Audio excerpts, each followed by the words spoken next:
Welcome to the Voices of Schnellville. Sit back, relax, enjoy yourselves as you listen to the stories of those who walked this land before and are now whispers of the past. The Piankashaw family. 3 generations of Native Americans who first settled in this area, represented by the Piankashaw tribe.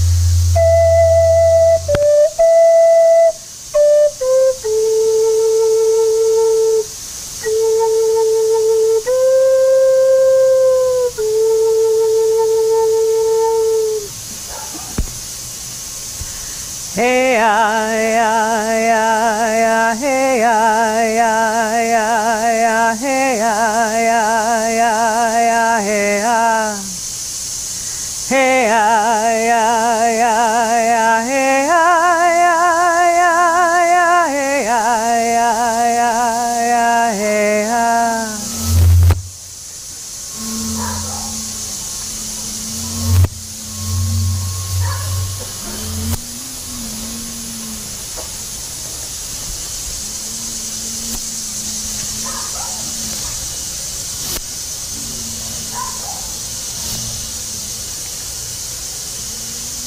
We were Piankashaw. We were Potawatomi, Delaware, Miami, Shawnee. We were Kickapoo, Wyandotte, Cherokee. For 10,000 years, this was our homeland. We lived in these forests between the Ohio and the White and the Wabash rivers. We lived near the Patoka River, which we named. Patoka means wolf. How deep is the water? We were the Wolf Clan, the Turtle Clan, Fox Clan. Long before this land was named in our memory, Indians, Indiana. Trees 3 times this big covered these hills. This earth. Our mother, we loved our children, our families. We lived from this land. Berries, nuts, maize, squirrel, deer, buffalo, running free. Our arrowheads filled the forest, which became your fields. We honored the gifts: fire, soil, sun, water, wind, and moon. Such was the way. Such had been the way for 400 generations. In just a few generations, all changed. The white man came and kept coming. And kept coming. And kept coming. And with him, smallpox, slavery, and the belief that we were savage. Most did not care to understand our ways. All the treaties made with our elders were broken, and our people mostly perished or moved on. As the forests were leveled, roads and wires followed. And then came the Indian Removal Act and Andrew Jackson, tearing our families apart, forcing us westward in our trail of tears. Forced to walk all winter from these hills we love, from these beautiful forests east and below the Ohio, to what they called Indian Territory, Oklahoma. Thousands died along that walk, but some hid in these hills, and the federal rangers came through to round up the last of us. We tried to blend in with the white settlers here. I changed my name to Sarah, a biblical name. Many others did the same, to protect ourselves. Some married pioneers. Some remained on this land. Some of you share our blood. We have shared this land. We are more alike than we are different. Like your ancestors, our spirits remain in these hills. Spirit of the East, land of the rising sun, spirit of open horizons, hope, and new beginnings, we ask for your wisdom and blessing here with us this evening. Spirit of the South, place of warmth and creation, inspire us to show respect to all people. Spirit of the West, Land of the setting sun and autumn's whisper, bless us with the peace that follows the harvest of a fruitful life. Spirit of the north, of cold, stillness, and deep earth, give us the courage to live with warmth and dignity, and then die like a hero going home. Spirit of Mother Earth, of the home we share with animals of field and forest, grant us the wisdom to protect our home and to live in harmony with all creation. Spirit of Father Sky, of the nourishing sun, the moon, and the stars of the night, may your light guide our steps both night and day. Spirit of our souls within, give us love and joy in our hearts. In your wisdom, bless this circle of life, this web of creation, all our relations. Bless these generations to come. Bless all life in beauty and truth. Aho. Aho.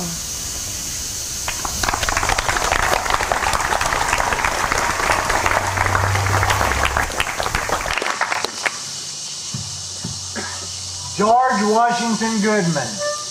He lived here in the early 1800s before the town of Schnellville existed.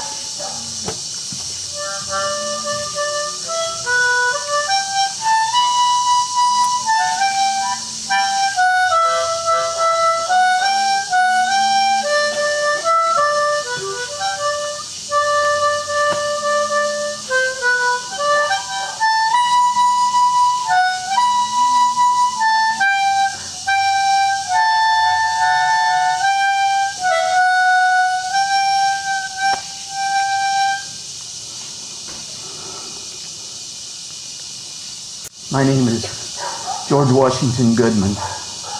I was one of the last to be buried in the Protestant cemetery, a few hundred yards to the west along Market Street. Mine is one of 4 tombstones still standing. 2 are Civil War veterans, 2 are babies. Dozens of others rest in that peaceful hillside. We were among the early settlers here. We were from Ireland and England, and we came by way of southern states through Kentucky and Tennessee and Virginia and the Carolinas. We called our town Worth, Indiana. When the Civil War began, Henry Schnell and I were among those who volunteered and served in the Union Army. Company I, 41st Indiana Regiment of Volunteers, it was. In the fall of 1861, 70 of us met up at Celestine. We marched north to Lagodi to be mustered in, then on to Jeffersonville for training. The training, yes. The other veteran whose stone stands down the hill, he's my friend and fellow soldier, John Connor. John died during training just before Christmas of 1861. He was Worth's first casualty of the Civil War. For the next 2 years, we had memorable times. I remember Henry Schnell survived a fall down a well at Cumberland, Kentucky. We saw triumphs and tragedies. We lost close Du Bois County friends.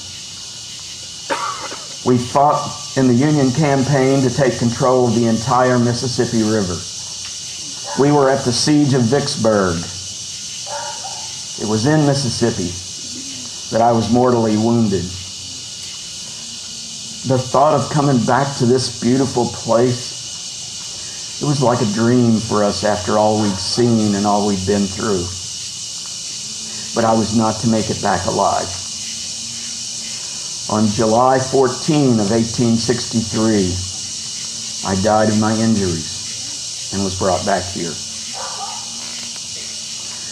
As the Civil War was coming to an end, this town was changing. There was an influx of German Catholic immigrants from Louisville and Cincinnati and beyond. The language barrier caused some problems. There were misunderstandings on all sides.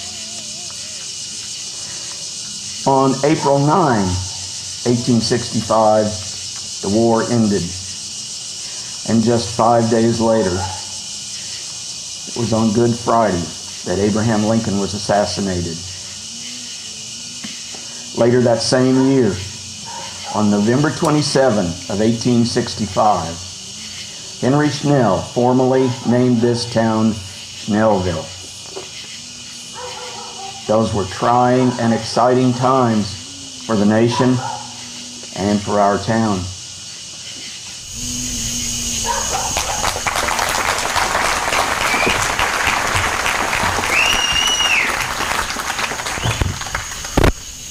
Henry and Teresa Schnell.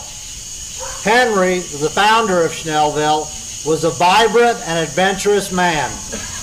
Teresa was intrigued by Henry and agreed to leave Germany and to come here to settle and to become his wife.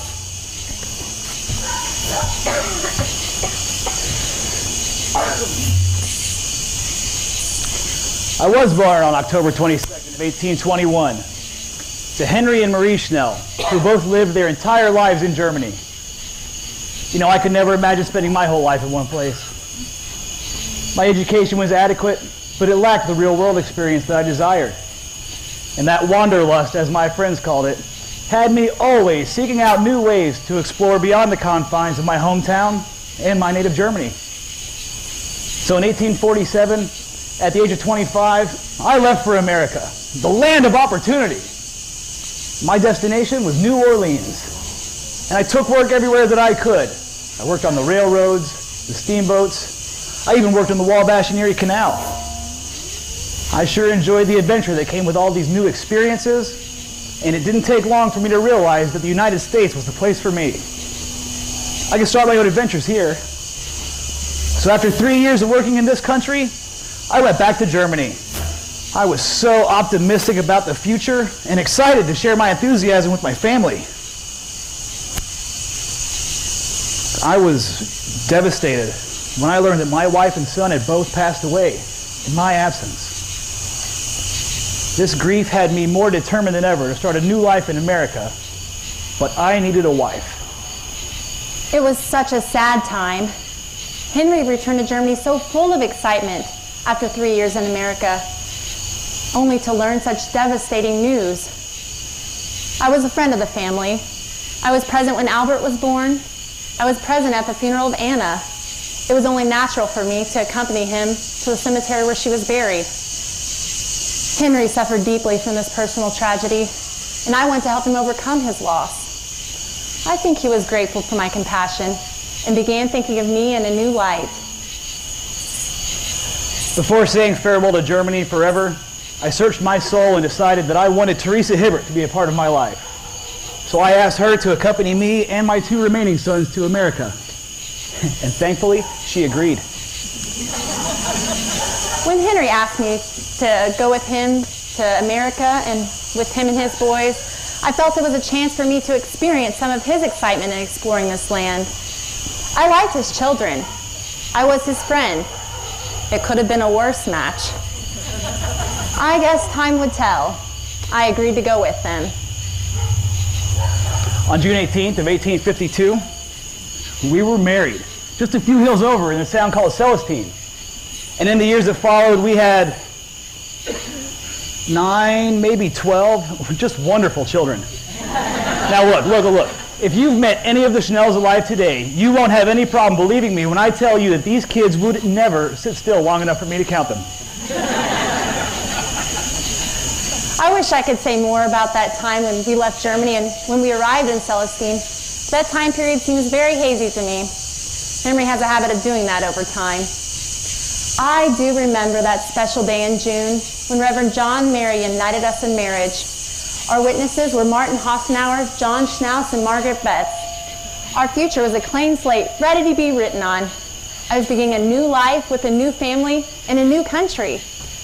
Our lives together were full, and over the years we had 10 more children. I can count. So altogether we raised 12 children, as was confirmed by the 1910 census. Now, I immediately bought a 40-acre farm on which to settle down. Then on October 11th of 1852, I appeared before the Common Pleas Court right here in Du Bois County and swore to uphold the Constitution of the United States. I was so happy and proud that day to become a U.S. citizen. Now, by that fall, I came to realize that farming just really wasn't for me. So we sold the farm and moved the family up to Louisville, Kentucky. I could tell Henry was restless when he bought that farm. He had bigger ideas in that head of his. So I agreed when he decided he wanted to try something different. Moving all the way to Louisville was not easy, but we did get the task accomplished. We lived in the city for 3 years, but then I felt the need for another change, so I decided to move the family back to Du Bois County and try country living once again. Guess where it all started? You're right here. I bought this very piece of land, the one we are all sitting on today. I built a store, and I'm happy to say that business went well. When we came back to Du Bois County, we now had 6 children. That made moving a real chore. But complaining would accomplish nothing, so I followed the dreams of this man I loved and moved back to country living once again. I can't say I missed the bustle of city living, but I do admit I did yearn for some of the conveniences. Well, you make the best with what you have, so I settled in and adapted to the changes once again. And I bought a farm when we came back to the area. Then in 1861, I acquired yet another parcel of land. The President of the United States, Abraham Lincoln.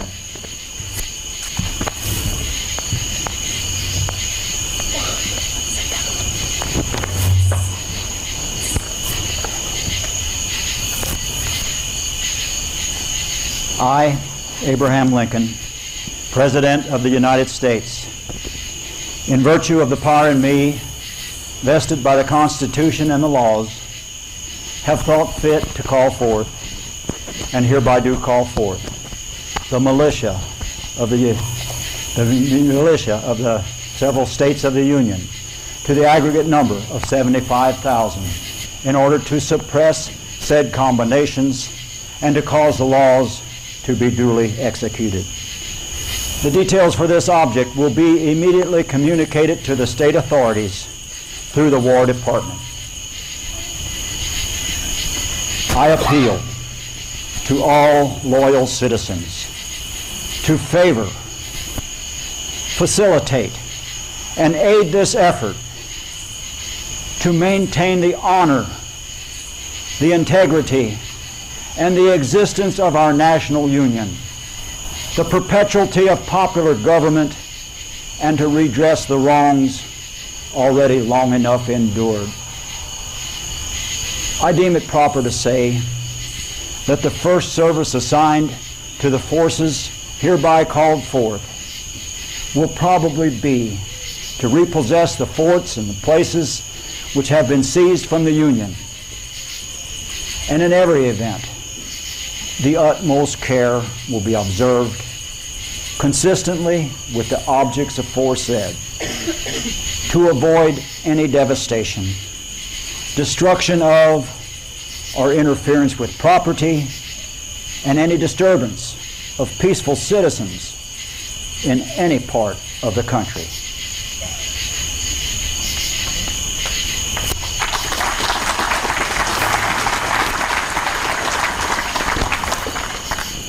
When President Lincoln called for volunteers in the war between the states, I wasn't one to shirk my responsibility to the country I now call home. So I quickly enlisted in Company I, 49th Regiment of the Indiana Volunteers, where I served for the next 3 years.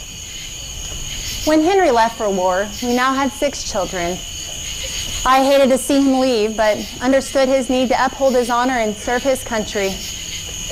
It was a long 3 years while he was away. Chores were never ending for the children and myself, and many nights I fell exhausted into my bed at the end of the evening. Many women in Indiana found themselves in the same situation, as our men had all volunteered and gone off to help preserve the Union. I fought at the battles of Fort Gibson and at Champion Hill and that siege at Vicksburg. Let me tell you, it was cousin fighting cousin, even brother against brother. This war was ugly, and my eyes saw plenty in those days. Watching 10,000 fellow Union soldiers fall at Vicksburg will surely change a person.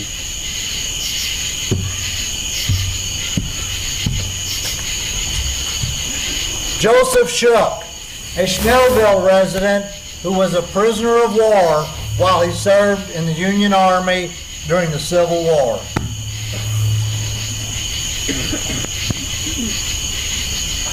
Being a prisoner of war, I wonder, will I survive to see my family once more?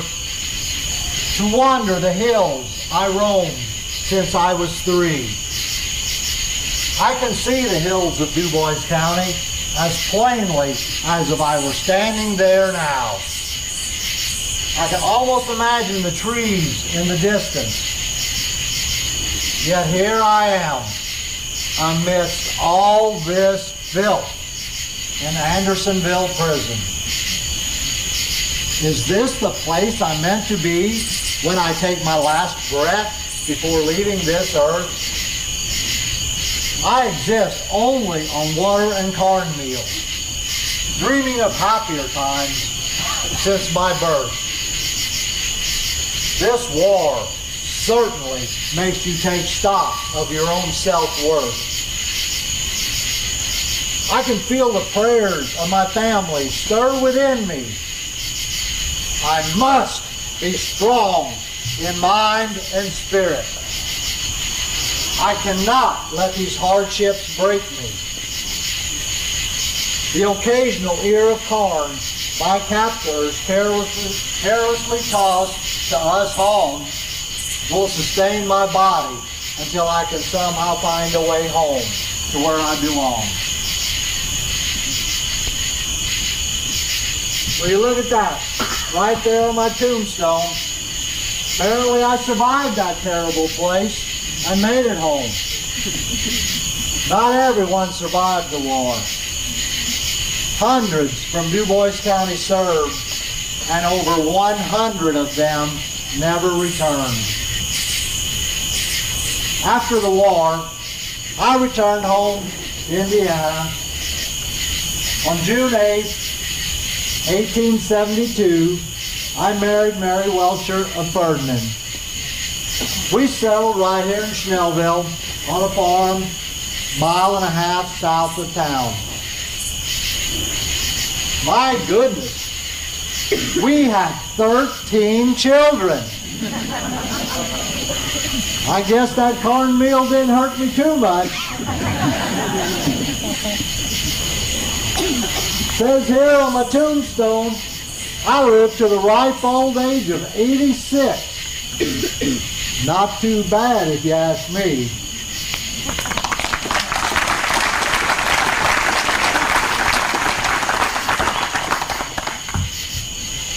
Once again, Abraham Lincoln, the President of the United States.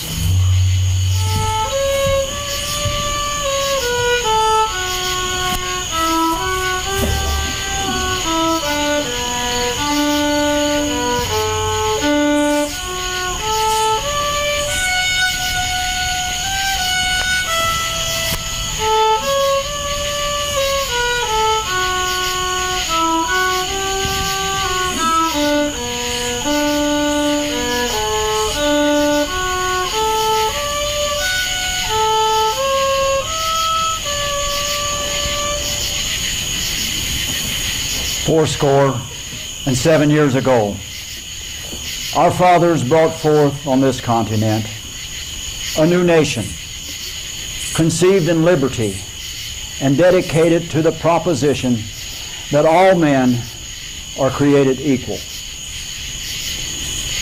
Now we are engaged in a great civil war, testing whether that nation or any nation so conceived and so dedicated can long endure.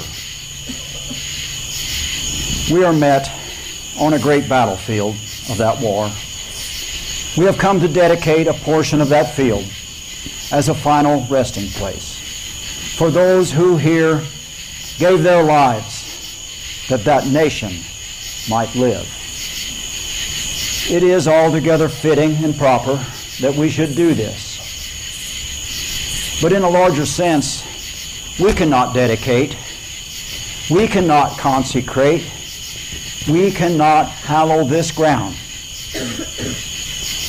The brave men, living and dead, who struggled here, have consecrated it far above our poor power to add or detract. The world will little note, nor long remember what we say here.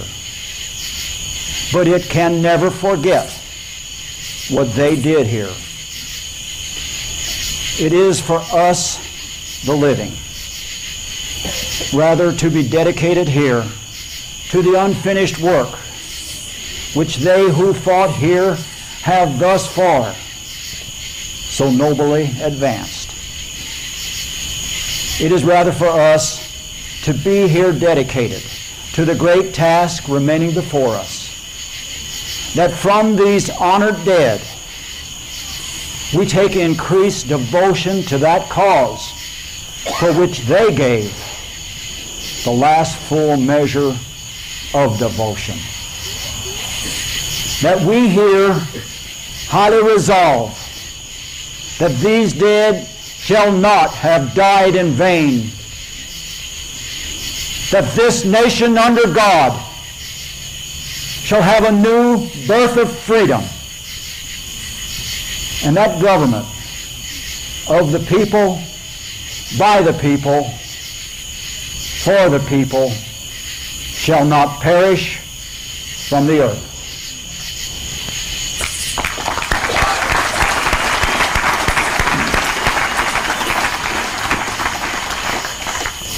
Now in 1864, I was fortunate to return to the things that I loved. My wife, my children, and this beautiful land. Now once again, I was determined to try my hand at farming. But once again determined that farming wasn't for these hands. My restless nature urged me to seek out yet another new experience. I was overjoyed when Henry returned from the war. He tried his hand at farming and, silly man, he should have known he wouldn't be satisfied. I wondered how long it would take for him to find a path that would fulfill his need. It didn't take long. At this point in my life, I searched my soul and decided that this was where I wanted to settle down and spend the rest of my days. So I laid out and plotted a town. I called it Schnellville. And this place shall forevermore be known as Schnellville. Look around. This is the greatest place I have ever seen. In all my travels, all my wanderlust and better hopes and dreams for a future for myself and my family, I knew that it would happen here. When President Lincoln spoke at Gettysburg, he talked about a new birth of freedom. And that was always my hope and the inspiration for this new town. I kept busy throughout the years. From 1865 to 1875, I served as township trustee. Then in 1876, I built a saw and flour mill, which I later turned over to our sons, Peter and Martin. I served as county commissioner for 3 years. Then in 1881, I acquired an additional 600 acres of land, along with some property here in the town of Schnellville. I lived a long and prosperous life, just full of excitement and adventure that I would have never had if I'd stayed in Germany. I fulfilled all the dreams of my youth, and I was 79 years young when I passed away in 1900. And they laid me to rest here, up on this hill, in the town that I love. And as you're about to see, I left quite the legacy. Henry died on May 25, 1900, at the Alexian Brothers Hospital, a private hospital in St. Louis. We paid $10 for embalming and another $3 to have his body carried to the depot so he could be brought back to his beloved Schnellville. His funeral was at Sacred Heart Church on a Tuesday morning at 9 o'clock. His comrades in the war acted as the pallbearers. It was largely attended, and Henry, he would have loved all the attention. All of our children were there, except Sister Benedicta, who was teaching in Cannleton. Teresa, she traveled all the way from Lincoln, Nebraska. So, with a coffin that cost $65, we laid him to rest here in this cemetery. I was to live on without him. By 1909, I was no longer of sound mind. A sad turn of events, but it happens to many as they age. Well, with that many children, I'm really surprised it didn't happen earlier. I died June 10th, 1911, and was buried by Father Joseph Haas. So here I lie, along with my Henry. I think back to that day when I decided to leave Germany and come to this land. It was a life full of uncertainty and surprises, a life I was meant for.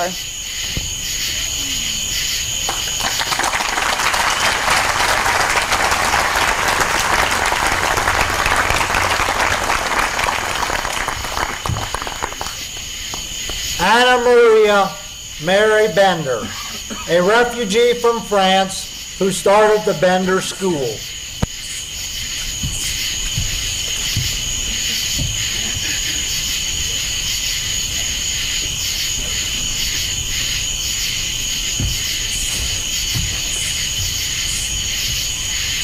I was born in the mountains of Alsace-Lorraine, France, on Wednesday, November 6, 1832. I came to Schnellville right after the Civil War, when it was safer for us refugees to journey into this land of hope. I was in my 30s. We left France for many reasons. Alsace-Lorraine was in turmoil. The population was growing too fast. The crops failed. The forests were cut for fuel. We lost our rights and were chased from our land by the demands for more industry. Work was scarce, and we poor women and children had to work long and dangerous hours in the cotton factories for almost no pay. Since Napoleon fell, the threat of war lingered. Winters were harsh. We had little fuel to heat our homes, and cholera and smallpox took many lives. Our churches judged and condemned many of us. Some of us unwed mothers, some in trouble with the law, like the Mennonites, who were conscientious objectors to the war. So North America became a refuge for countless people from my homeland. It gave us hope, a sense of adventure, the appeal of the unknown.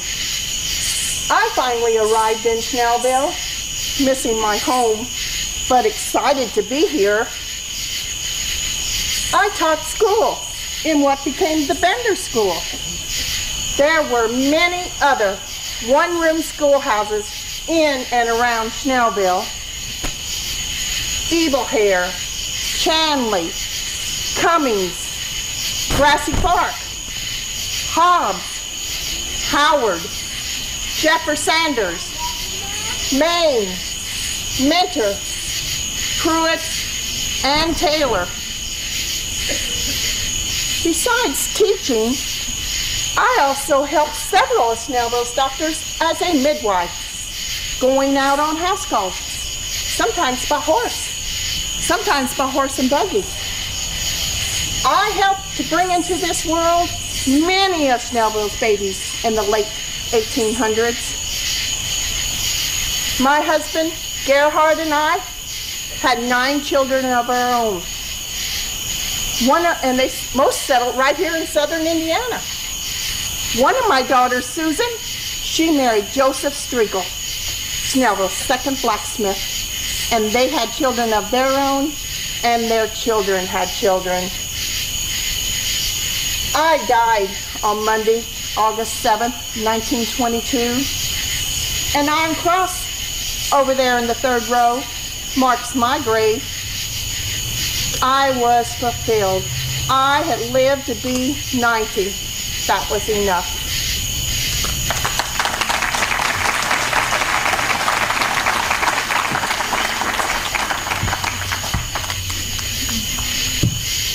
Philomena Striegel, the first person to be buried in Sacred Heart Cemetery.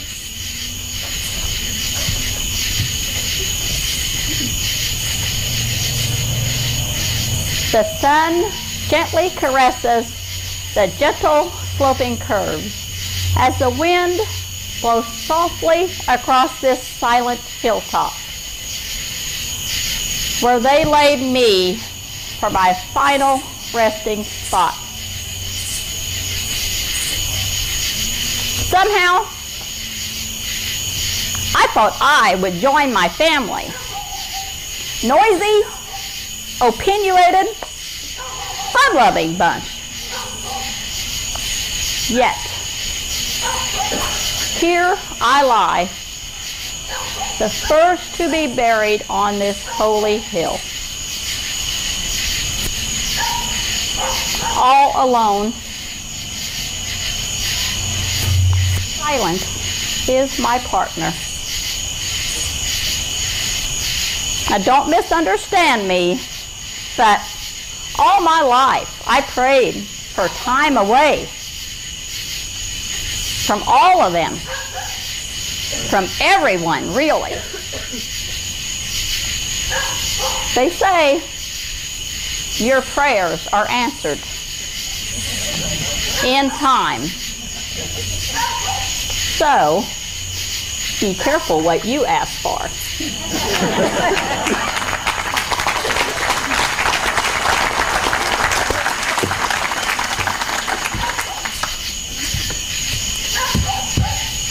Matthias Meyer, born in Germany, he settled in Schnellville and married Sophia Vollmer.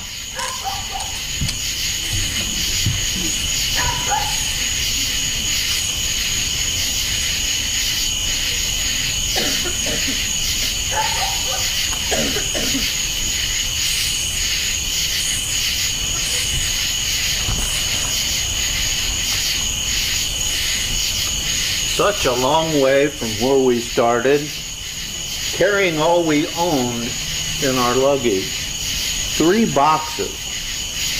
Losing my father while at sea was such a tragedy. No turning back, only forward now.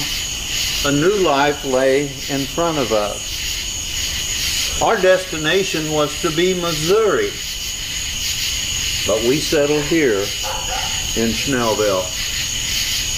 My lovely Sophia, always by my side, giving me 4 beautiful daughters. Hard work was a constant friend, making of the passing fly, until one day you realize that your body no longer responds in the manner you expect. Doctors called it epilepsy. I call it a thief of a life well lived with few regrets.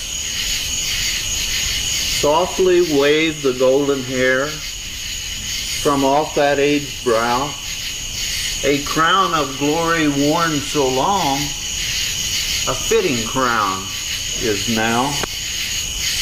Fold reverently the weary hand, silver hair stole softly on, like flakes of falling snow that wrap the green earth lovingly when winter breezes blow.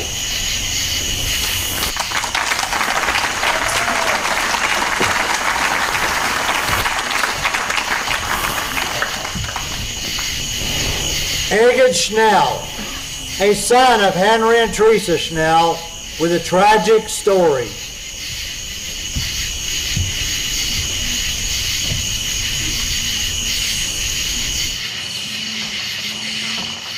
I was born in this town, and I died in this town. My life was short, but I enjoyed every moment spent here. I am one of Henry and Teresa Schnell's sons. So since Daddy founded this town, naturally, this is where I grew up. Eventually, I met a special lady from Celestine named Barbara Alice, and she became my wife on July 17, 1883. We were looking forward to raising our family here in Schnellville, too. Barbara was pregnant with her first child on that fateful day in September of 1883. Some friends and I were helping Dr. J.P. Saul dig a well on his property just down the hill from here. I believe the Schnellville fire station's there today. In the 1800s, wells were dug completely by hand and tools, so it was very hard work. After we dug down about 12 feet, we hit solid rock. And dynamite was the only thing we could use to bust through it. After the explosion, we decided to call it a day because we needed to wait a while before it's safe to go back down into the hole. The next day, we decided to pick it up again, and I was the first to go down the well. Before I knew it, I was overcome by the fumes and lost consciousness. My friend Johannes Fitterer came down to help. Soon, he was unconscious too. Finally, Matt New came to help us, but quickly passed out as well. The men up above were frantic trying to help the three of us. Finally, they decided to burn the gas out of the well. They lit a fire and lowered it down into the hole. If the flame went out, there was still methane gas, so they had to keep trying until the flame stayed lit, meaning all the gas was gone. After the toxic fumes had cleared, they pulled us out of the well. Matt survived, but it's too late for Johannes and me. Little did I know I was digging my own grave. I would never get to see my baby boy who was born just 1 month after I died. Barbara was left to raise our son on her own. I rest here upon this hill, buried right next to Johannes, wondering what my life could have been if it hadn't gotten cut short on that fateful day of September 11th, 1883.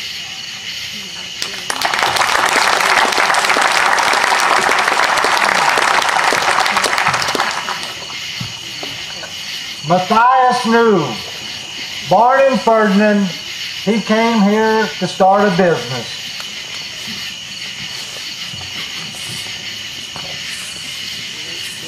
South of Ferdinand I was born, where I learned to work by farming the land. But farming was not for such an ambitious young man as me. Opportunity awaited in the new town of Schnellville, where a building lot was free if you started a business. So my new bride, Josephina, and I picked lot number 1 in the West Addition. We built a house, and I started a business. I built cabinets and coffins. I sold machinery and implements, and fertilizer too.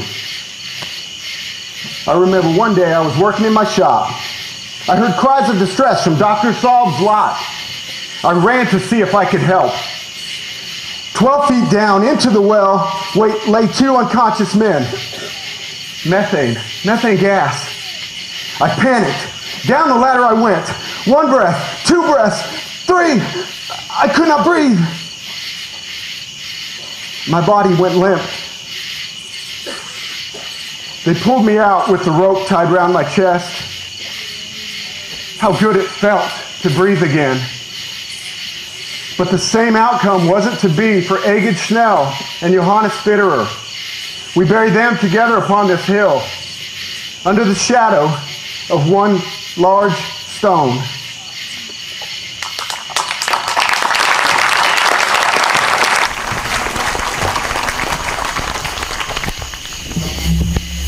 Dr. John Paul Saul began his practice in Schnellville after graduating from medical school.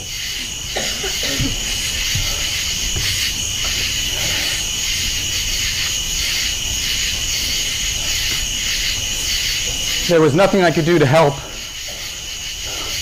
All my training, all the books, the practice, nothing could have prepared me for that day.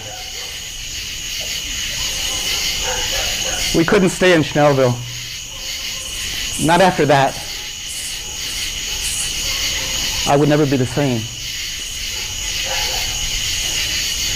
I was born in 1855. I grew up in Jasper. I graduated with honors in 1879 from the Indiana Medical College, and I earned a membership in the American College of Surgeons. I opened my first practice at the base of this hill here in Schnellville, in my home, where I met my dear Margaret Betts. We married July of 1880. I was young and idealistic.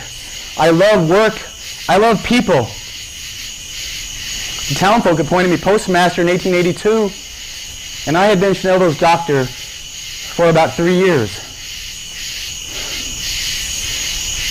But nothing could have prepared me for that Tuesday. September the 11th, 1883, a Tuesday, a 9/11. It happened in my own yard. Margaret and I had decided to dig a well, especially with the doctor's office in our home. Safe water was important. So we hired our friends Egget and Johannes, and all was going well. It was our second day on the job. Margaret and I were excited to finally be getting our own water. And suddenly from the yard, I heard cries for help. And I went out to find Matt, frantic above the hole, yelling, "Egget and Johannes, they're not moving, they're not moving." It all happened so fast. We lit a flame and carefully lowered it in the hole, hoping it would consume the methane. And then Matt went down, hoping he could help, but he too was overcome and passed out.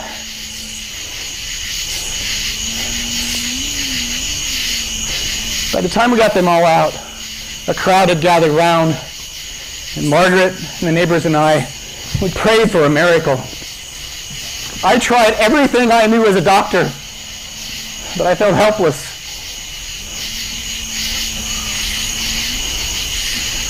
The only one we could save was Matt. Egget, Johannes were gone. I tried everything. This community was in shock. Silence filled the air. Egget was 22, soon to be a daddy.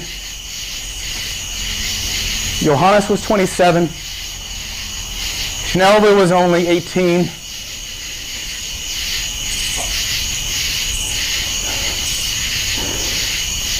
I was 28. I blame myself.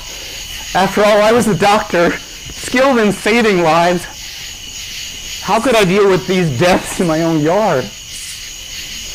And the irony, they were digging this well to give us safe water. And for that safe water, they gave their lives.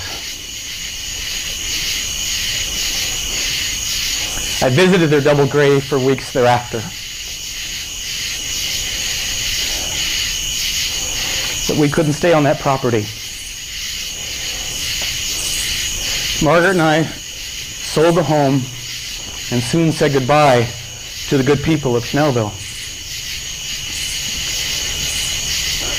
I opened a practice in Jasper to start over, to regain trust. I worked extra hard both day and night. If called out by day, I'd go by horseback. If by night, my hostler would get the horse and buggy ready, and I'd make my way, knowing that if I got home in the middle of night, which was often the case, my trusted horse always knew the way. Many a night I fell asleep in that buggy, but I always woke up at home. Margaret and I had 7 sons and 2 daughters. Our life was good, but life was difficult. We lost a boy when he was 7. He drowned in the Patoka River. 4 of our sons went on to become doctors, and 1 of our daughters became a pharmacist. I'm especially proud of my grandson, Dr. John Paul Saab. JP was named after me, son of my son Grover, and he's still living. He just turned 87 last month on July 8th. He was born on the eve of the Great Depression in 1928, 3 years after I died in 1925. I was 70 and hopeful that despite the tragedies, that I had made a difference in the lives of the people of Jasper.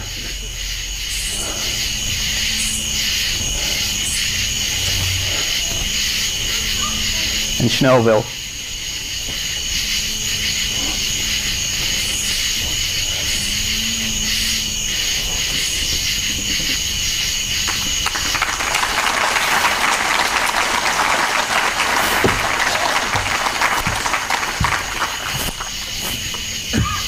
Josephina Meyer New, daughter of Matthias Meyer and wife of Matt New.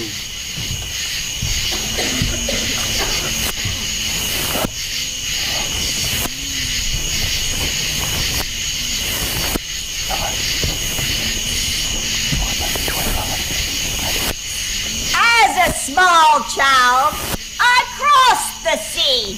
From Germany I came, not knowing what was to be.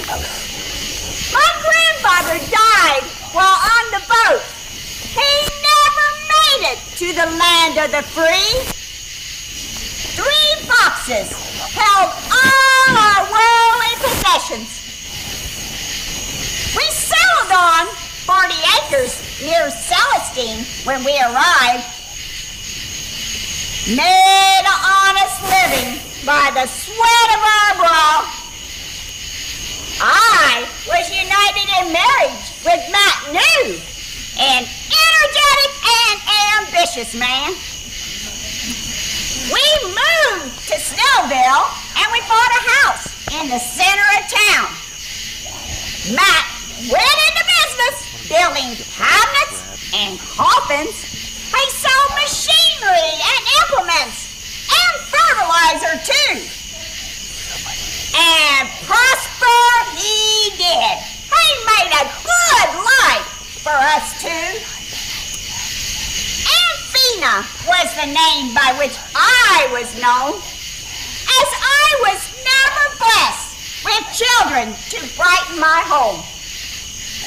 From my front window, I had a great view of the comings and goings of this bustling town. But one rainy Sunday, I was troubled as I watched a drunken man stumble out of Joe Bucard's saloon. John Lichty was the man that fell in the mud. It was right there on Main Street. I still recall.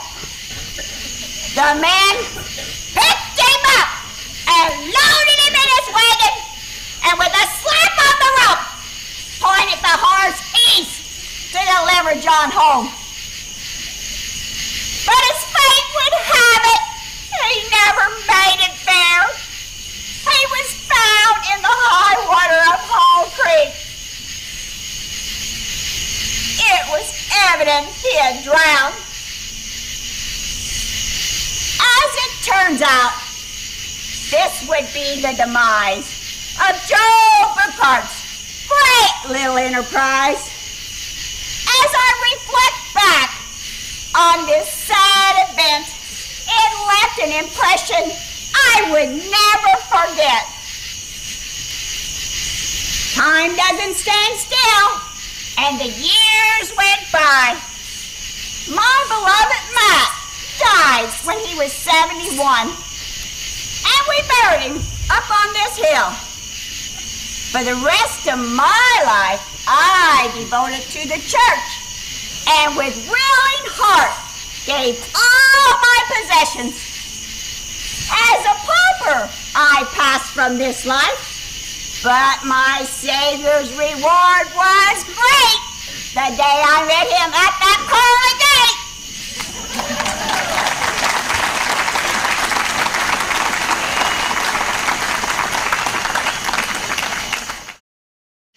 Catherine Schnell Bucart and Joe Bucart.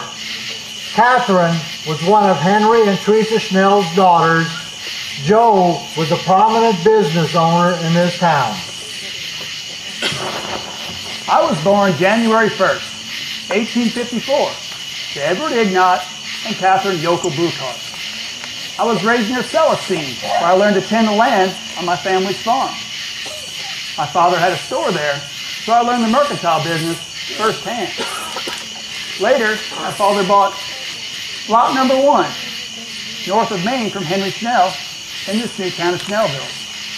He built a store and established a good business.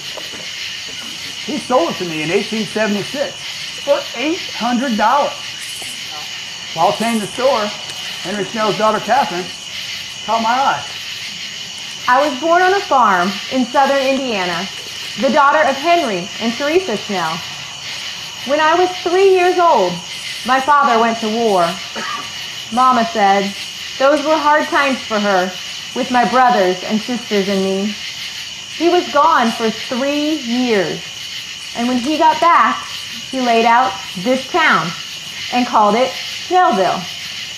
My parents were both German immigrants, so naturally, wir sprechen Deutsch, that is, we spoke German. Ja, it sure was hard to learn English when we went to school. But learn it we must, and learn it we did, because that was the language in the country we lived. One day, a new storekeeper moved to town, and quite handsome he was. He was so busy, I thought he'd never notice me, but finally he did. We were united in marriage, May 15th, 1878, and our family was growing even before we were wed. It's not what you're thinking, my friend. Our adopted daughter, Rose, was 3 when we wed. Such a lovely child she was that needed a home, so we took her in and made her our own. Later, we were blessed with 3 sons, Edward, Harry, and Oscar. Business was good in the store. I sold clothing, shoes, patent medicine, and all items needed on the farm. We had just completed our new home in May of 1884. And in October, someone set my warehouse on fire. It totally consumed the store, our home, and a large barn. I had just received stock costing $6,900 that was also lost. Darn them vandals. Why'd they do that to us? That fire was terrible. Our home and business destroyed. All we had to our name was a small insurance claim, but we still had our family, our faith, a strong work ethic, and the will to go on. Out of the ashes came the love of family and friends to help us rebuild our hopes and our dreams. By January of 1885, we built a new store, bigger and better than the first. We were ready for the spring rush. Behind the store, I built a smokehouse. I bought meat from the farmers, processed it, sold it near and far, making deliveries with horse and wagon. On Sunday, May 3rd, burglars broke into my store. But they could not break into my burglar-proof safe. They only got away with a small amount of cash, whiskey, and cigars. Oh well, that wouldn't stop me. I built a 5-story tobacco barn and also used it for storing clover seeds. The people of Schnellville need a place to relax, a place to enjoy a good drink, so I built a saloon. For entertainment behind the saloon, they could go bowling. I built an ice house to store ice from a cold winter's day to cool our drinks in the hot summer sun. I built a cooperage shop where kegs and barrels of all sizes were made. In all my businesses, I employed quite a number of people and provided a market for tobacco, livestock, and clover seeds. I wish that Joe wouldn't work so long and hard, but we sure had a lot of conveniences. We had a very nice house, and those carbide lights sure were handy. And the indoor plumbing, it kept us from running to the outhouse at night. And the ice from the ice house was good for making ice cream on a hot summer day. I will always regret what happened Sunday, September 10th, 1905. John Lichty came to my saloon. He was so liquored and left the saloon intoxicated. They sent him home in his horse and buggy. It overturned in Hall Creek. John drowned. Was I to blame for the loss of another man's life? Oh, the guilt I felt when they buried him upon this hill. John's family took me to court for financial support he could no more provide. My spirit was broken. How could I go on? I sold my saloon and then my store. In 1915, I sold all this real estate in the town that I love. We moved to Louisville, where we lived out our days and grew old together. Joe was never the same. Tending to flowers is what pleased him most, while he dreamed of youthful ambitions in this town we both called home.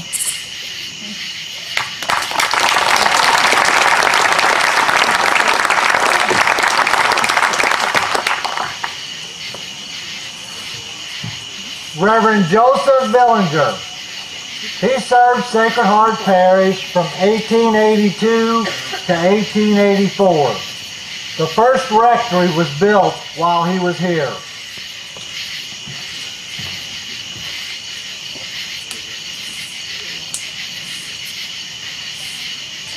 I was nearly 36 years old, and the town was only half my age, nearly 18, when I arrived in November of 1882. The Protestants living here, when these Catholic immigrants arrived, began moving away. Many are still buried on the west edge of town. Such was the way of things back then. The village of Schnellville's population was increasing, and the new arrivals embraced their Catholic faith. I was honored to bring the 7 sacraments to these hard-working immigrants. Their faith was strong, and their facilities were getting better. Facilities. In 1871, Henry Schnell sold 20 acres to the church for $300. And in 1874, your ancestors built a white wood-frame church right here on the lawn behind you, with a steeple in the front, facing the sunset. Joseph Merkel got the contract to build it. It cost $1,600. You celebrated your first Mass in that church on Sunday, May 14, 1876. In 1883, shortly after I arrived, the parish and I agreed it was time to build a rectory. And so we began a campaign to build a permanent home for the priests of Schnellville. I was honored to be the priest to organize the building of Schnellville's first rectory. The rectory became a community project with many donations in material and labor. People even talked about a miracle called electricity.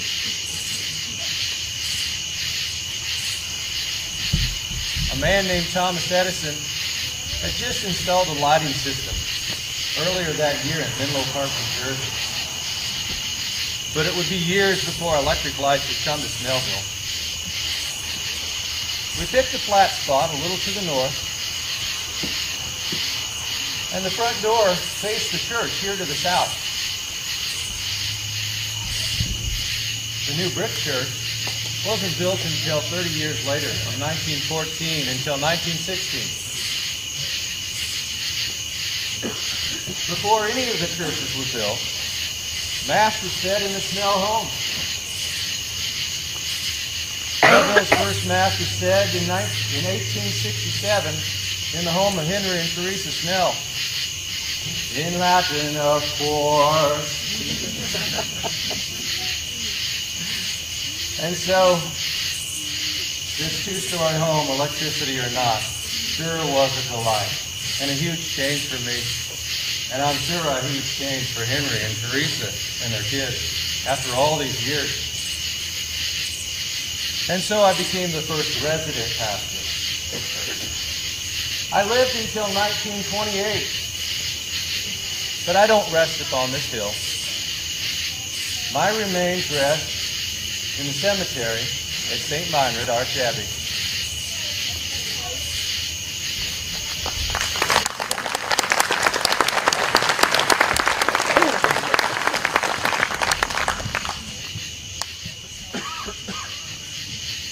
Reverend Gustav Gens. He came to serve Sacred Heart Parish in 1896.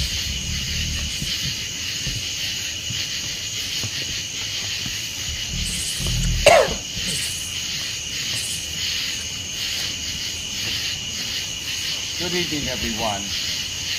Yes, I am Father Gustav Gens. I was born in February of 1840 in a small village in northern Germany. And that fact makes me like one of many of yours, forefathers and ancestors, a German immigrant. What makes me proud tonight is that I have been gone from this earth 104 years, and my spirit is being remembered here this evening. How many of you would love to have your spirit relive 104 years after your death? Can you hear me? No! Oh, right. All right. When I came here to Schnellville, Indiana, is it better? No. Oh, right. When I came here to Schnellville, feel good?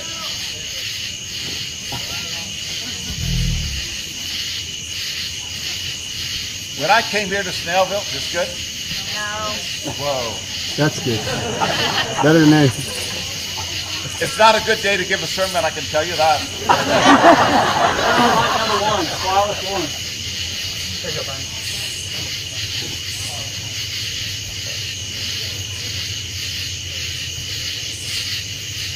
Okay. Can you hear me now? All right. That's important when you give a great sermon, you know. When I arrived here in Schnellville in early 1896, I had felt like I'd never left home.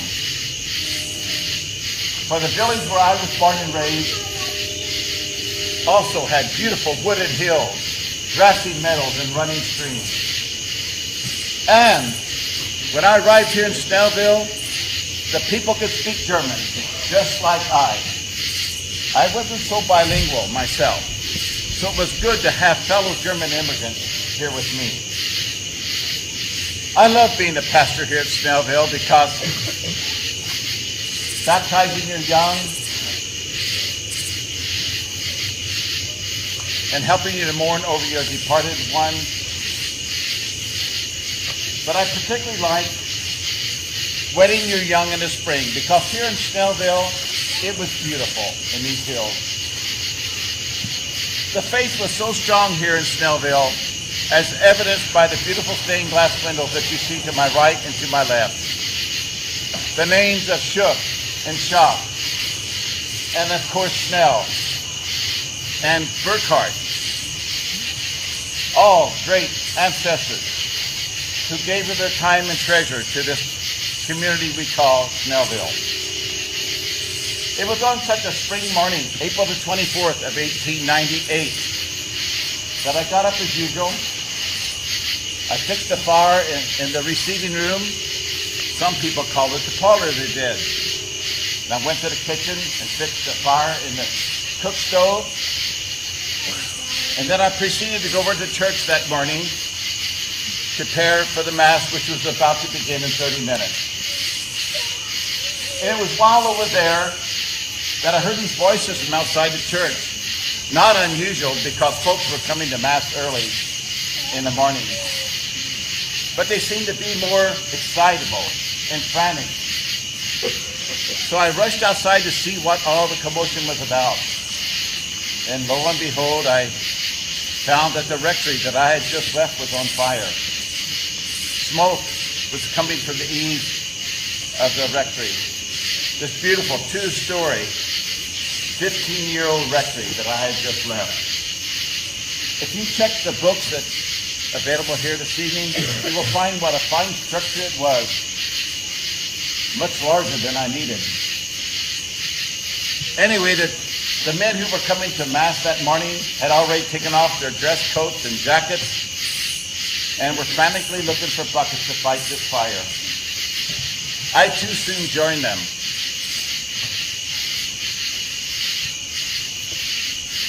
People who were coming to Mass thought that I was in the burning structure. And when they found out that I was in the line with the men helping to fight this fire, I was like they, certainly grateful that I was not.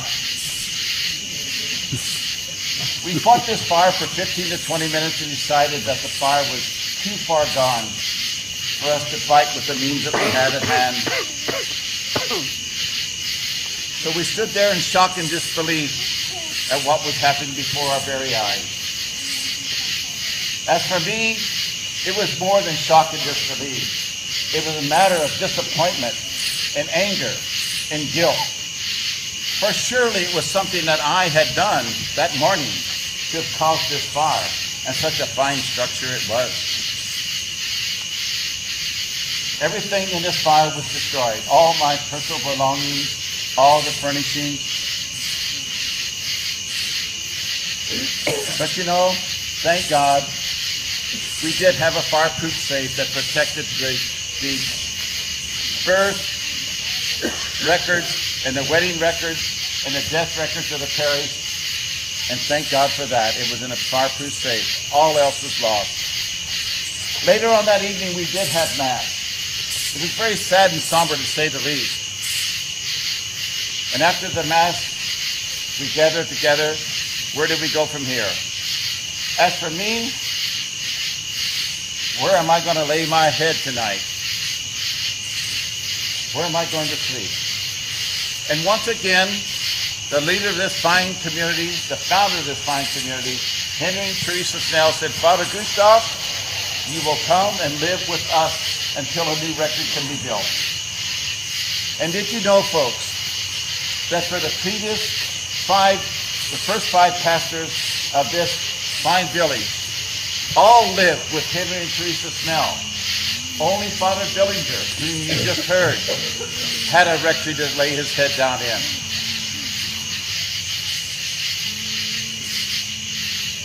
So Tuesday evening, the elders said, let's go ahead with this plan and get this thing done. And done they did. People came from 5 and 6 miles around at a great expense to themselves to give of their time and treasure to build this rectory. The sound of crosscut saws and hammers and chisels filled this hillside. And soon it was built in 6.5 months. I moved in this new rectory in late October of 1898. I do not lie upon this hill, although my heart and soul is with this parish forever. I am now laid in a cemetery in Terre Haute, and I died in December the 26th of 1911.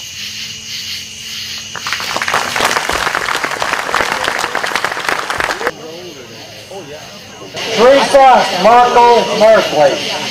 She was born in 1880, but met with an untimely death.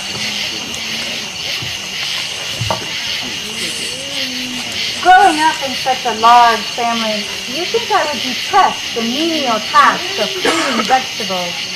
But I have so many memories of helping my mother and brother and sisters. Let me tell you, my mother was like old Mother Hubbard. She had so many children, she didn't know what to do with all of us, except give us chores. Always plenty of chores. The older I became, the more I appreciated the simple things in life, like breaking beans or shucking corn. But most of all, I enjoyed sitting on the front porch shelling peas. I would gladly take the little ones inside to sit alone on the porch, enjoying the solitude, no matter the weather. My heart calm, my mind soothed to an easy rhythm, shelling peas, lost in my own reverie. I didn't really take heed of the storm that was brewing that day. It happened in an instant.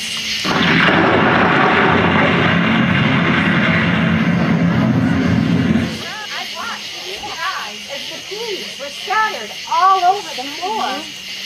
illuminated by a magnificent bolt of lightning. A moment frozen in time. And then I remembered no more.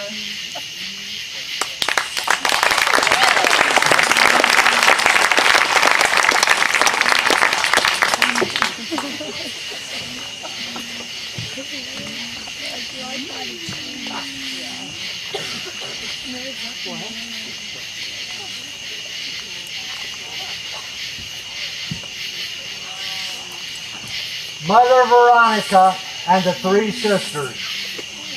All were with the convent of St. Benedict, reviewing terms of a contract for the three sisters to serve Sacred Heart Parish.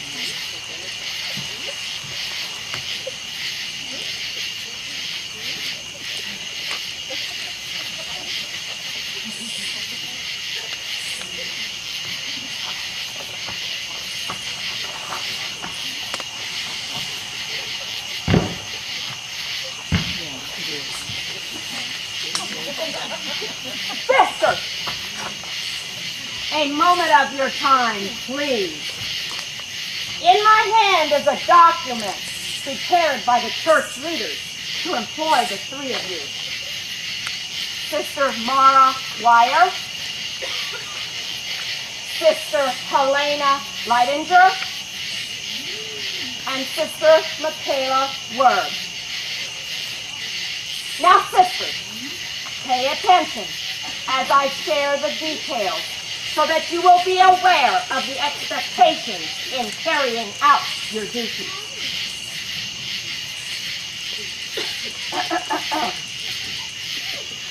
This agreement made the 9th day of August, A.D.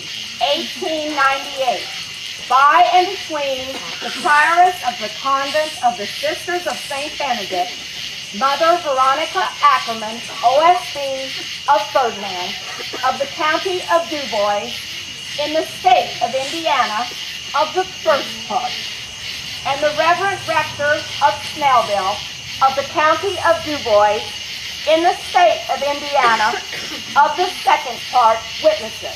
Oh my, that sounds confusing.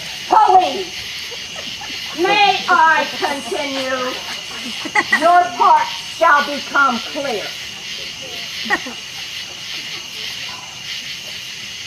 That said party of the first part, for the consideration hereinafter mentioned, covenants and agrees to furnish the Reverend Rector for the term of 10 months, starting with August 30th and ending with June the 30th, 3 sisters who are to take charge of the following to wit. Number 1, 2 schools. 2 schools?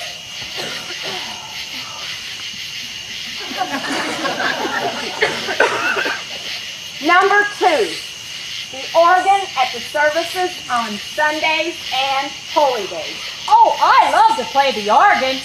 Yes, Sister Michaela.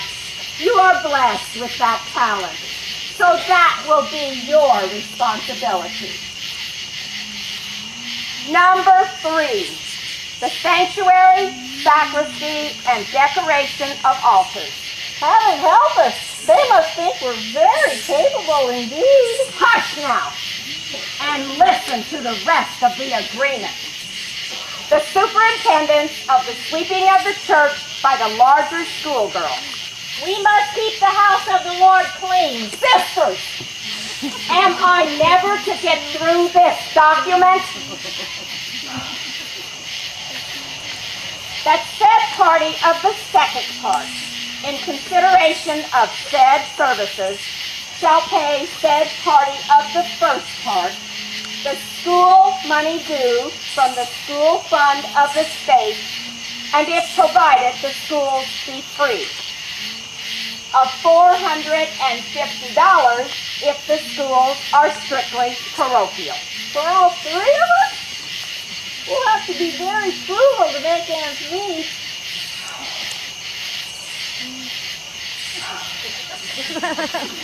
That said party of the second part shall pay said party of the first part the sum of 50 cents for each service at the organ during High Mass, for which a stipend is paid. 50 cents for every High Mass? Praise the Lord for holy days. May I continue?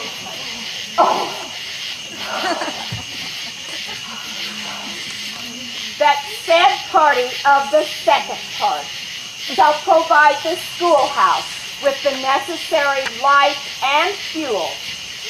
If aforesaid sisters are obliged to take charge of the washing of the church linen, tolling of the Angelus bell, and baking of the bread, they shall also be provided with fuel and light.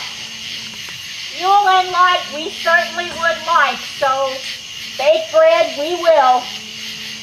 You wash the linen. You bake the bread. I will toll the Angelus bell. Enough levity!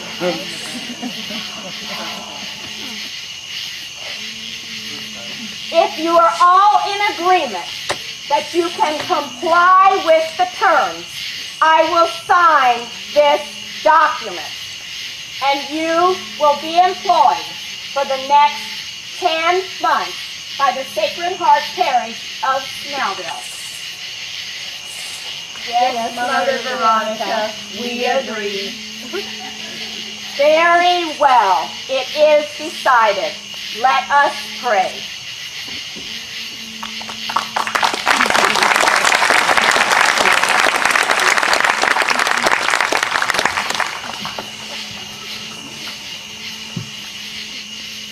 Syriac Evilhair, immigrated here from France, grew up in Ferdinand, later moved to Schnellville.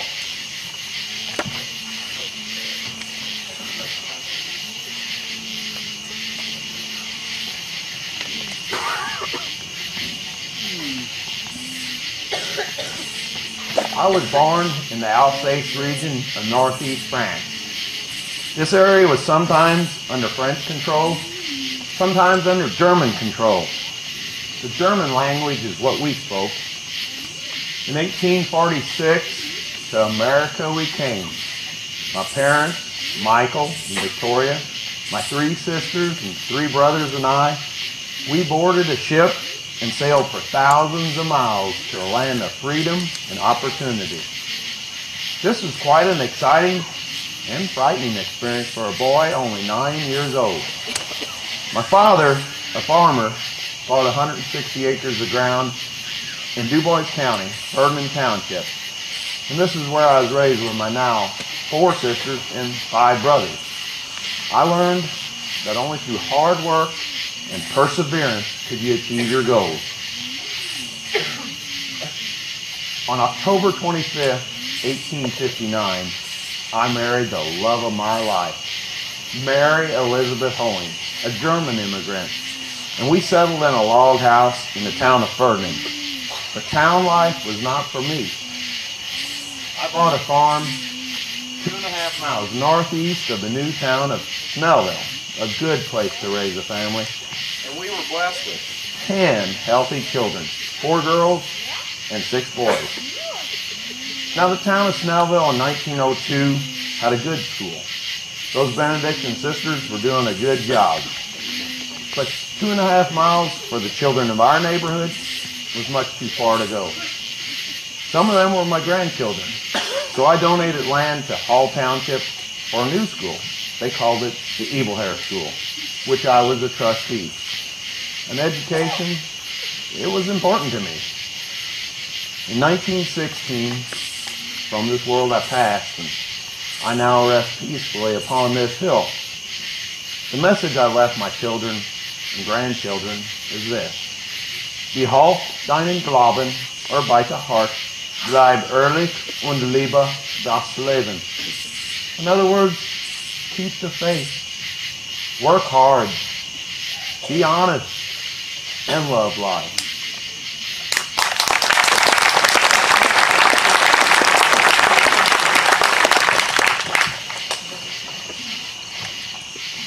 Herman and Mary Burkamp.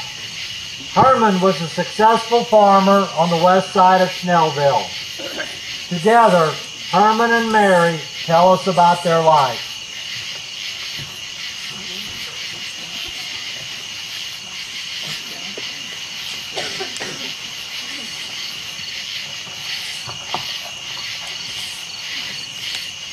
As I look out over the faces in this crowd, I see many who are familiar. Yes, I see my descendants in distinct and sometimes subtle ways. The color of their hair, the shape of their nose, their smile, the tilting of their head. It is heartwarming to see and recognize my descendants. Mary, tell them how it all started.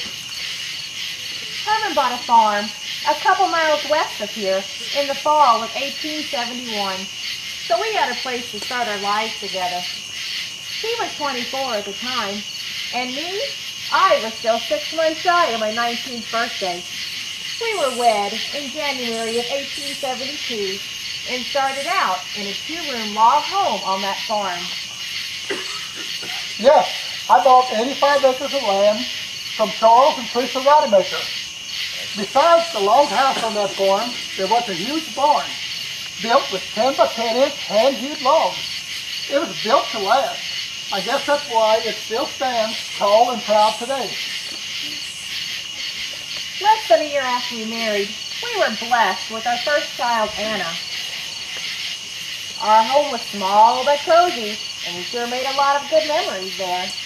I can still hear the sound of laughter and bickering children within those walls. As our family continued to grow, we added rooms on that humble little house. In those days, we didn't worry about how many children we would have or how we would take care of them. We put it in God's hands and knew He would take care of us. Heck, by 1889, I was able to more than double the size of the farm by buying another 120 acres. So God surely did bless us with riches of family and a means to provide for them. After 25 years of marriage, Mary and I were the proud parents of 8 daughters and 3 sons. Time flew by, and before we know it, half our children were married and on their own. In 1916, we built a new home with our son Leonard. It was a handsome, nice-sized brick home built directly in front of our log home, big enough for us to share with Leonard and his new bride. I was proud of the work we done in that house, and I think it was especially blessed because we used the bricks left over from building the new Schnellville church. Mary and I lived there with Leonard and Kate for 4 years. Herman and I were growing older and ready to pass things on to the next generation. We sold the farm to Leonard in 1918. 2 years later, we bought the John Heichelbeck home in Schnellville and moved there. Kate and Leonard had 2 children and a third on the way and needed the room for their growing family. My time was short as I died the following year at age 74. 5 years after I was gone, they tore down that little house where Mary and I started out 50 years earlier. A lot of changes over the years from our humble beginnings in that house. But, as they say, life goes on. As the saying goes, waste not, want not. So the lumber we got from that home was used to build a new chicken house. It held about 200 Leghorn hens. They laid about 13 dozen eggs a day and were sold for 13 cents a dozen. So that was pretty good use of our starter home. As I said, life goes on.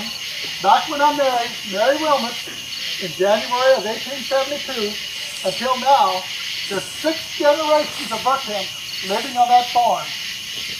So yes, I see familiar faces.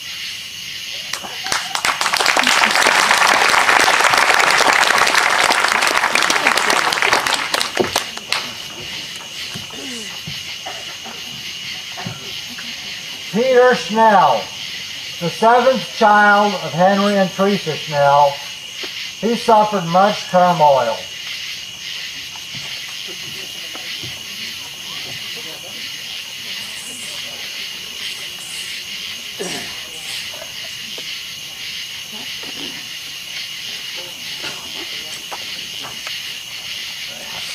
Hello, everybody. My name is Peter Snell. I was born in the year 1865 in the month of December. I'm also the seventh child of Henry and Teresa Hilbert Snell. This was a very, very important year. You see, this was the year my father plotted this wonderful town of Schnellville. And a wonderful town it is. My father, he taught me hard work, persistence in farming and milling. A new town we were building. Father entrusted the running of the mill, which sits right down below the hill here. He entrusted it to my brother Martin and me. In the flour mill, we were producing 75 barrels per day. And in the sawmill, we were cutting 8,000 feet per day. I enjoyed seeing the farmers and the townspeople each day as they came to do their business. They thought I was the most enterprising and safe businessman in the county. The mill was my life, and business was good. However, I was led by my ambitions, and I took a chance on wealth and fame. I attempted a shortcut at this, so I invested in silver and in clover seed. And I promised all my neighbors a good price for their seed. But sadly to say, I could not deliver. Of all things, they took me to court for money I didn't have. $75,000 I lost on that stock. This clover seed ruined my life. The Edinburgh Courier reported that I was a raving maniac. Steps would be taken as me consigned to an insane asylum.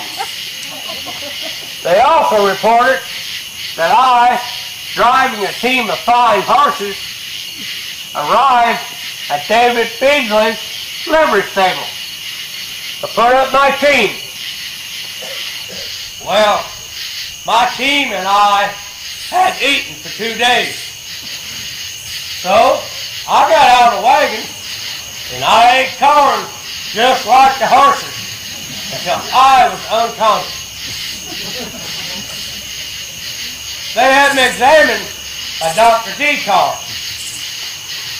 They thought I had taken poison or I was drunk.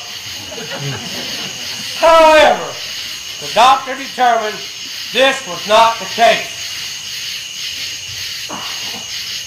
He said my mind was affected. Had I gone crazy? I tell you. So they telegraphed my wife, and she arrived on the midnight train. And yes, she did take me back home. I was embarrassed and a disgrace. So I left my hometown. My brother Martin was left to manage the mill on his own. And to Schnellville, I never returned.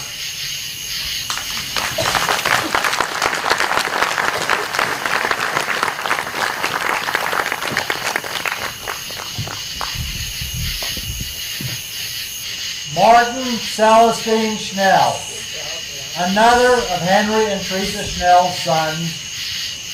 He married Rosa Striegel, but died young.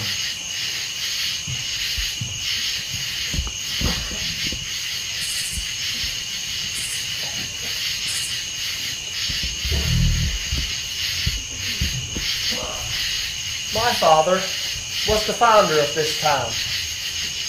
I was one of his 12 children, born and raised a Democrat, so therefore I was inclined to be one all my life as well. I spoke only German at home, but I was given school advantages in the English language during my boyhood years. But there sure were some strange words that took a lot of getting used to, I can tell you that. I learned to do an honest day's work.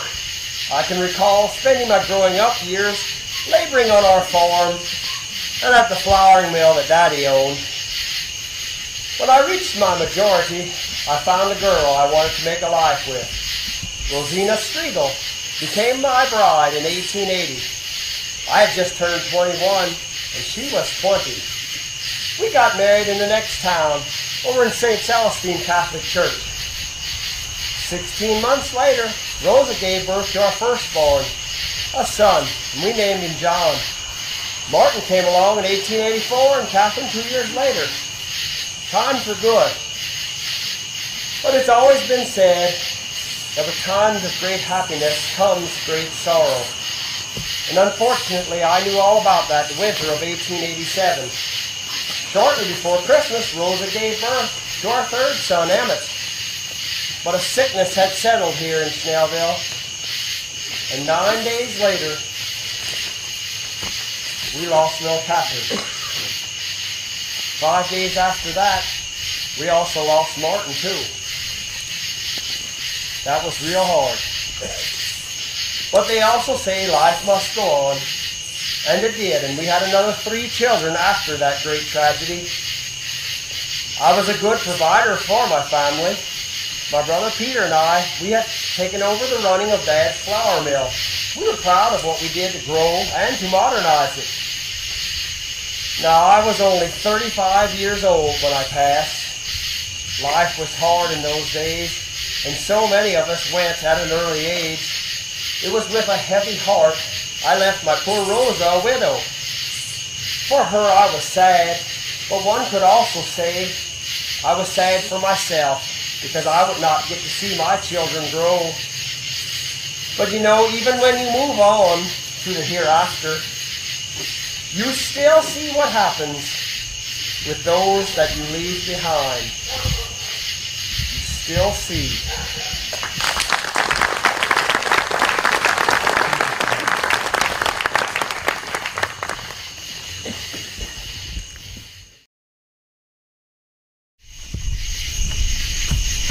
Rosa Striegel Schnell Merkley. She married Martin Schnell, but became a widow at an early age. Later in life, she married John George Merkley.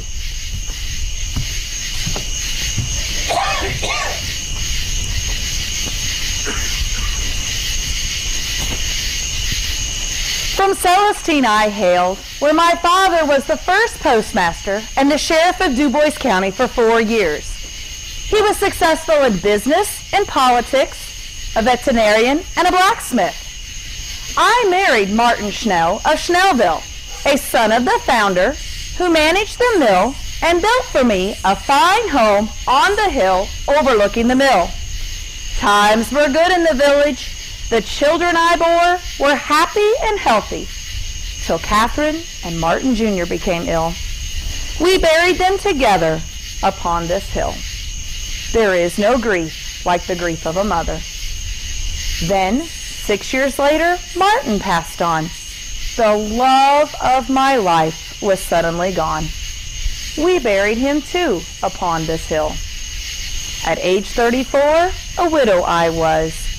With 5 children to raise and no way to provide, I gave up my share of the mill and my house on the hill, and I bought the hotel, and I rented out rooms to travelers and drummers just passing through. In my barn, they put up their horses overnight. My days were busied with cooking and cleaning and feeding the furnace to warm the hotel, and tending to the children that needed my help. At age 45, once again, love came my way. I married John George Merkley, a farmer by trade, who lost his first wife after giving birth. 8 children he had, but most of them grown. Together, we called the hotel our home. Now, resting in peace upon this hill, I reflect on the time I spent in the village. I recall the laughter of children at play, the stories of travelers from far away, the smiles of my friends as they passed my way, a warm, gentle breeze on a spring day. The grief and sorrow have gone away. How blessed I was in love and life. Life was good in the village.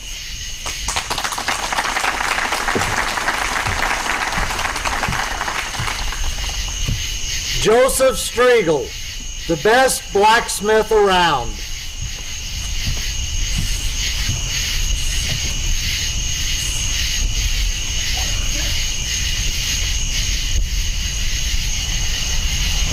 I was born November the 2nd in 1846.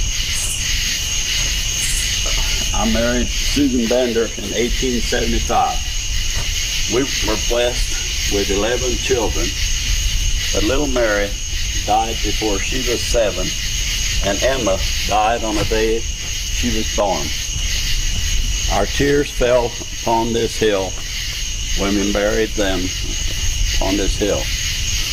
4 boys and 5 girls remain happy and healthy, a source of great joy for Susan and me. With a family that size, it would take a lot of work to provide. I owned a farm close to the mill and a blacksmith shop. August Betts proclaimed that I was the best blacksmith around. They called me the boss blacksmith. Somehow, I acquired the nickname of Billy Gretz.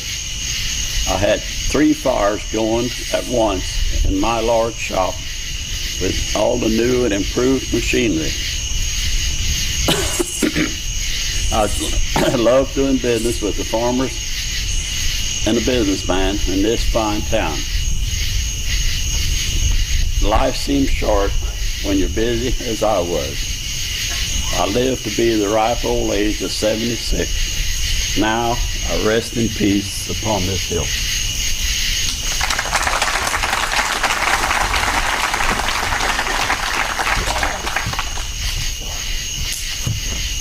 Nick Balpert, born in Kentucky, he eventually ended up in Schnellville, providing a much-needed service to the town.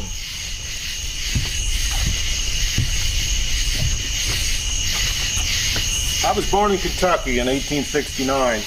Later I moved to Evansville with my parents, Frank and Mary, my sister Annie, my brother Fred. I learned the trade of saddle and harness making from my father. I married Margaret Young, April 30th, 1899. To us were born 3 sons and 2 daughters. Opportunity arose in this thriving town of Schnellville. I was hired by Joe Buchart to set up a harness and saddle shop. I bought a lot 5 north of Maine and went into business for my own. I made harnesses, lap ropes, collars, whips, and other horse materials for farmers who came from far and wide. I once made a harness for a farmer from Illinois. I repaired leather buggy tops, installed side curtains. I also made shoes.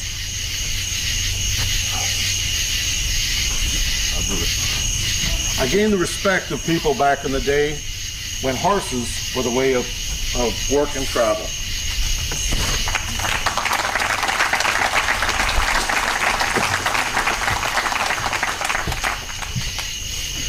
Aloy Shaw, he married Joe Buchart's sister Rosa. He was an ambitious businessman who spent 21 years in this town.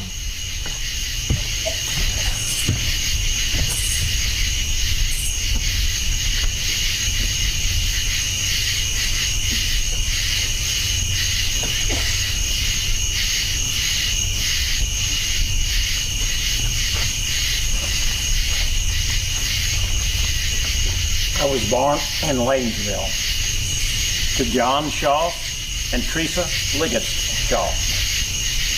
My father was a furniture dealer who did carpentry work on the side, while Mama cared for the household chores and for my 5 younger siblings and me.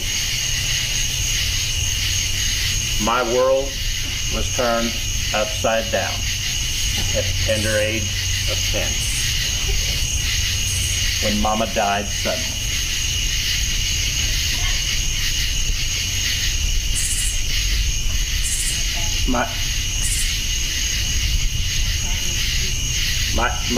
My father was grief-stricken as he had 6 young children under the age of 10 to care and provide for. It was a challenging time for me too. Being the oldest, I felt obligated to help with the little ones as much as I could. But I was grieving too. I missed Mama so much. My father decided that a change was in order. So we loaded up the wagon with all our family belongings and we moved to Celestine. 80 miles over these rugged hills of southern Indiana. It took us 3 weeks. It was a difficult trip, but we survived and started our new life. My brothers and I helped Dad start a furniture and cabinet making shop. He taught us how to run a business and instilled in us his love for carpentry and woodwork. My business ambitions took me to the nearby town of Schnellville, where I fell in love and married Rosa Bookhart, sister of prominent businessman Joe Bookhart. Now, Joe already owned a general merchandising store and several other prosperous businesses in town, but I was the competitive type. So I decided to open my own store. Now, competing against Joe wasn't hard. All I had to do was price my items 1 penny less than Joe, and those frugal Germans flocked to my store for a bargain. After all, a penny saved is a penny earned. Rosa and I spent 21 happy years in Schnellville, raising 6 children. I tended to the store, worked as a carpenter, and as a general contractor. I even spent some time as postmaster. We instilled religious values in our children. Our oldest son became a priest. Our oldest daughter, a nun. And the rest of the children turned out fine too, and made us proud. In 1904, business opportunity came my way. So I left my Schnellville home for the big town of Jasper, where my brother-in-law, George Schnaus, and I purchased the Jasper planing mill and farmed Shaw and Schnaus Manufacturing, later to be known as the Jasper Cabinet Company. I am proud to say that I followed in my father's footsteps of being a cabinet maker and a carpenter. My father was such a positive influence on my life. He taught me how to take tragedy and turn it into triumph, and to do the best you can with what the good Lord sends you. Although I spent my last years in Jasper, Schnellville is where I grew up and became a man. I attribute my work ethic, my ambitious nature, and my strong morals to the time I spent here. I will forever call Schnellville my home.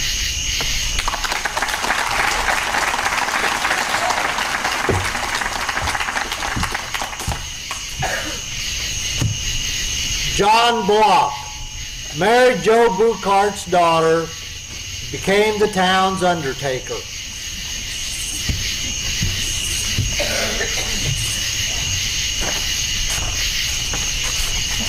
I was born on a farm in 1869, 1.5 miles west of Schnellville. There I learned to live off the land by the sweat of my brow. When I was a young lad, a wagon and buggy factory was built in this new town. It was one of the best in the land, powered by steam to meet the demands of farmers and travelers and businessmen too. Mr. William Seiler was the owner of this fine shop. He gave me a job where I learned to trade. I took pride in my work. In 1893, an opportunity arose. Mr. Seiler decided to sell his shop and house on lots 3 and 4 of the West Addition.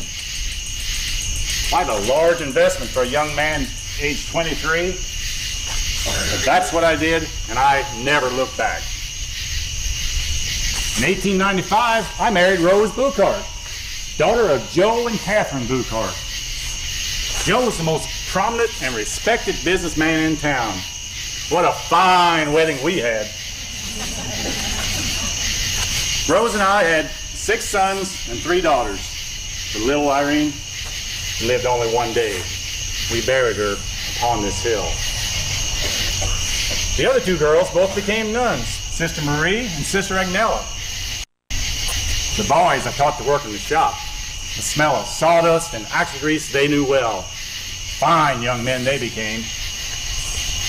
I expanded my business to include the selling of livestock feed and the making of coffins. I became an undertaker and the funeral director. Yes, people were dying to do business with me. I laid many a soul to rest. After a long, hard life of hopes and dreams fulfilled, I too rest peacefully with others upon this hill.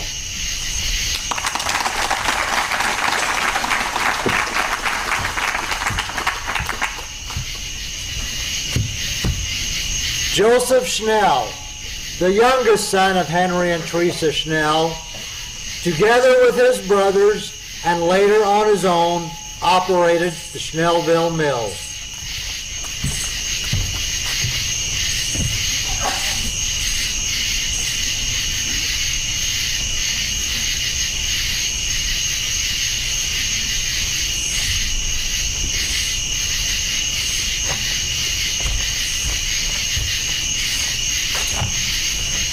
Schnellville was my home from the day I was born until I died in 1918. After a fairly brief life that spanned just less than 51 years. I was the youngest son born to Henry and Teresa Schnell, born just 1.5 years after Dad platted the town. Mom and Dad taught me at an early age that respect was not something that was just given to you. You earned it by the work that you did. And they taught me honesty was always the best policy. You see, hard work and a strong faith, that was just a way of life in our busy little new town. I married Emma Bender June 1893. Emma and I were proud parents. We had 7 children, 5 girls and 2 boys. In 1895, we ran a hotel on the south side of Main Street, lot number 1. Well, you could see it from here.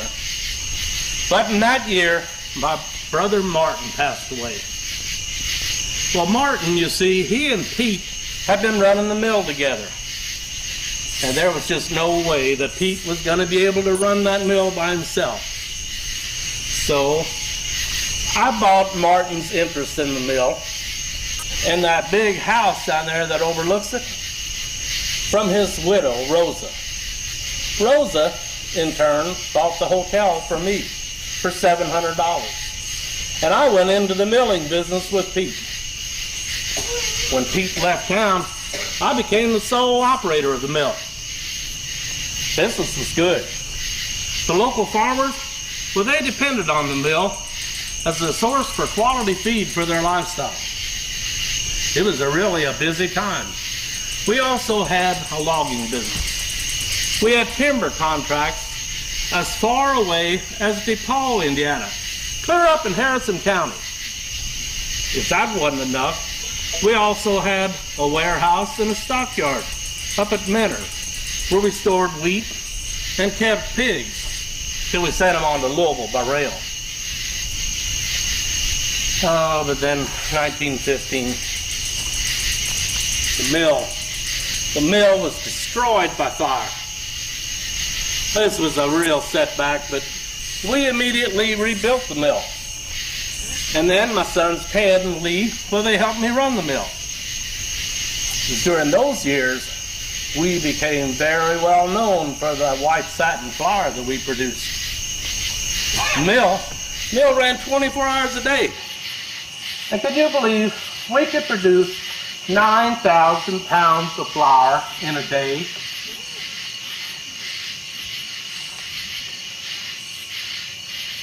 (1918), June 11th. It was on a Tuesday morning. I answered the call of the final summons of the life that I knew. They buried my body on this hill. But my spirit still lives on. Not only in the heavenly life that I still enjoy, but in the hearts and minds of my many descendants, like Albina Knust and Mary Lee Allen, and all my other descendants who still live in and around this town, this fine town of Schnellville.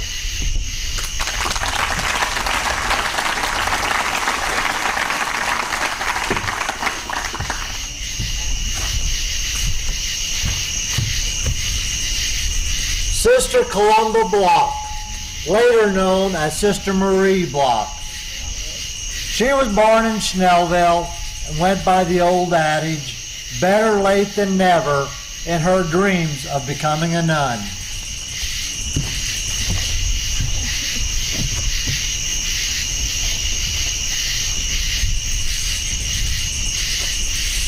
Over a century ago, I was born here in Schnellville. I was the 6th child of 8, born to John and Rosa Block. Early in my life, I learned the importance of my faith and the responsibilities that go with being part of a large family. These two values served me well in my long life, nearly 91 years. My dream of becoming a nun was delayed by the necessity of caring for my elderly parents. So I did not enter the community until I was at the mature age of 33. It was an adjustment being part of a class of young women who are mostly 18. We all adjust when we desire something.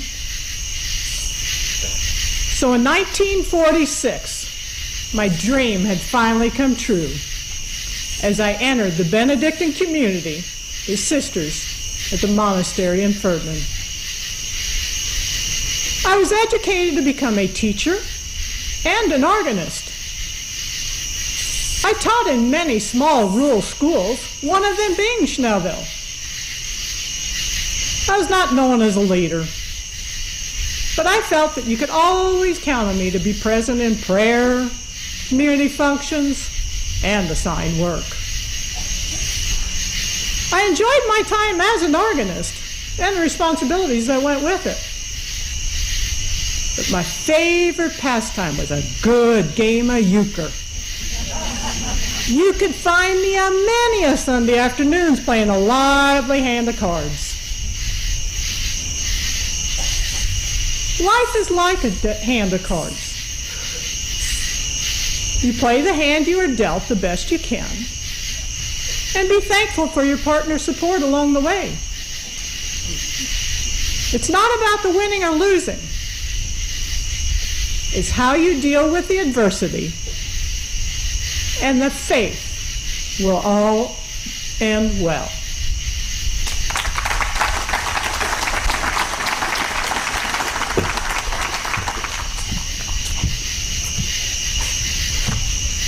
Joe Hoss, an enterprising man, owner and operator of several successful businesses in Schnellville.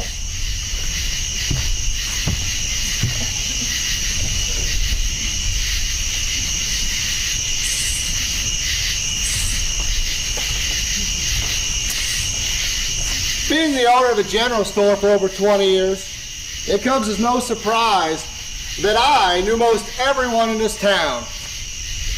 Oftentimes, people walk through my doors and I'd wonder what they're going to buy today.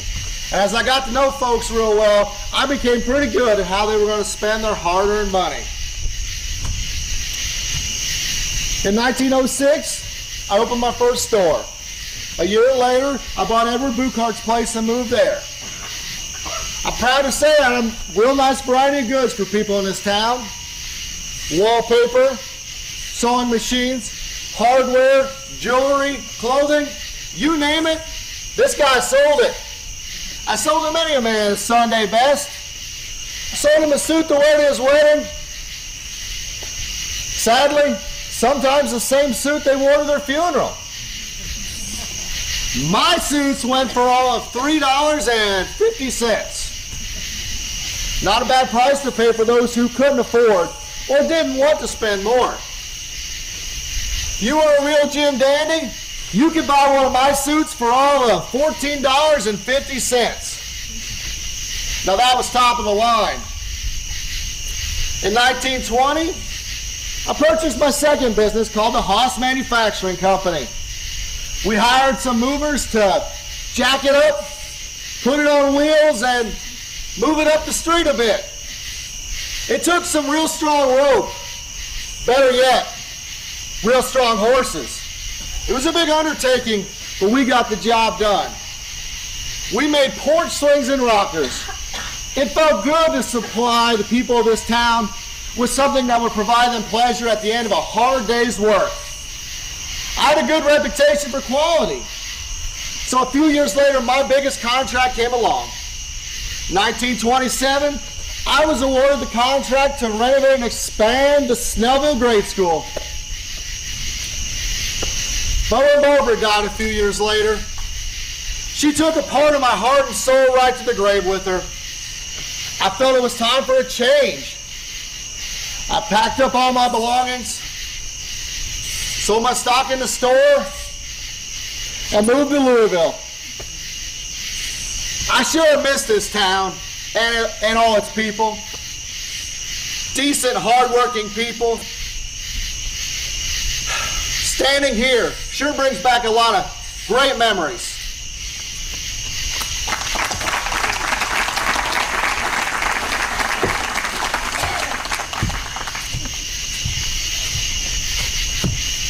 Clara Beglin Schnell married the grandson of Henry and Teresa Schnell, but became widowed at an early age. My name is Clara Beglin Schnell. I was born July 6, 1893. I grew up in Uniontown, Indiana, but I went to church and to school in Siberia, Indiana. Well, in 1918, I married Theodore, or Ted, Schnell. Now, Ted was the son of Joseph and Emma Bender Schnell. He was the grandson of Henry Schnell, the founder of this town of Schnellville. Ted, he worked at the mill. They lived in a big house that overlooks the mill.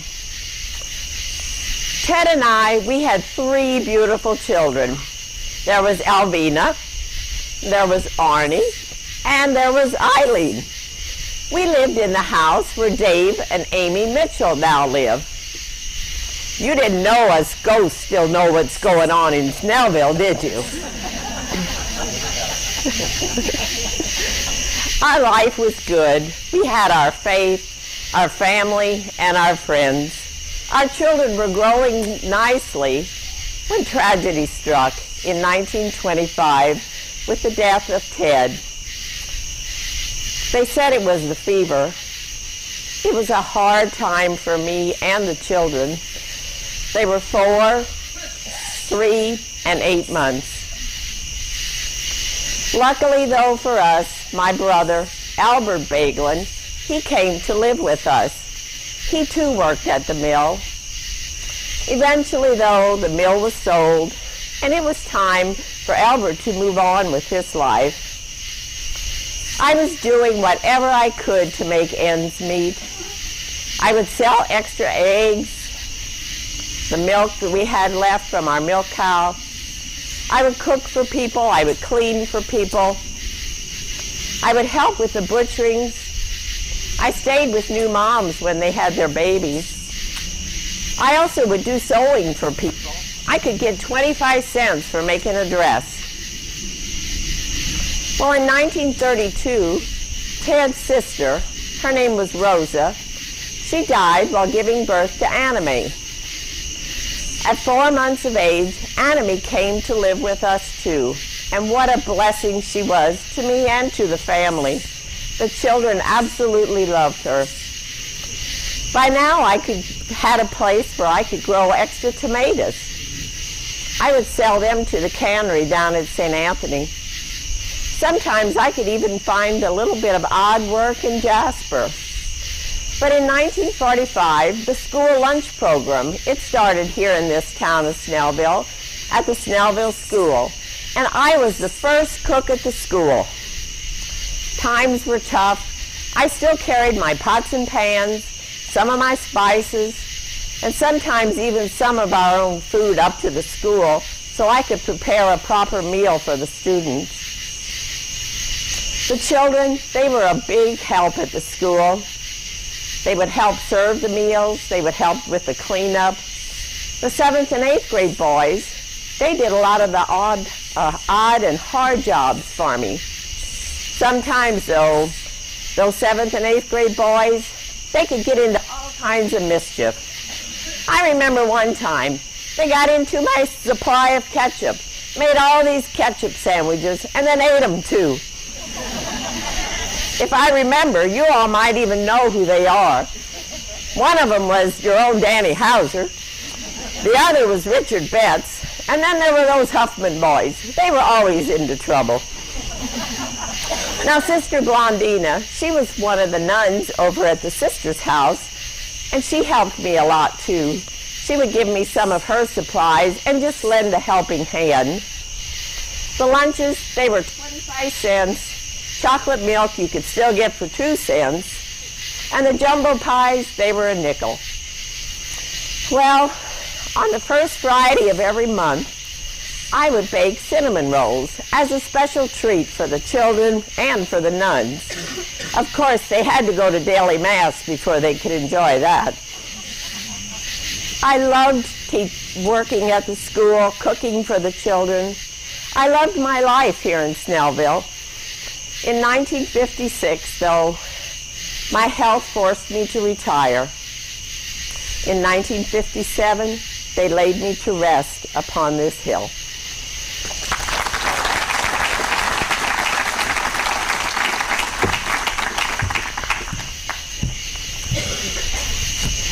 Anna Fritz Knust lost her husband Joseph when her children were small. Spirited, even in the face of misfortune, she lived a very full life.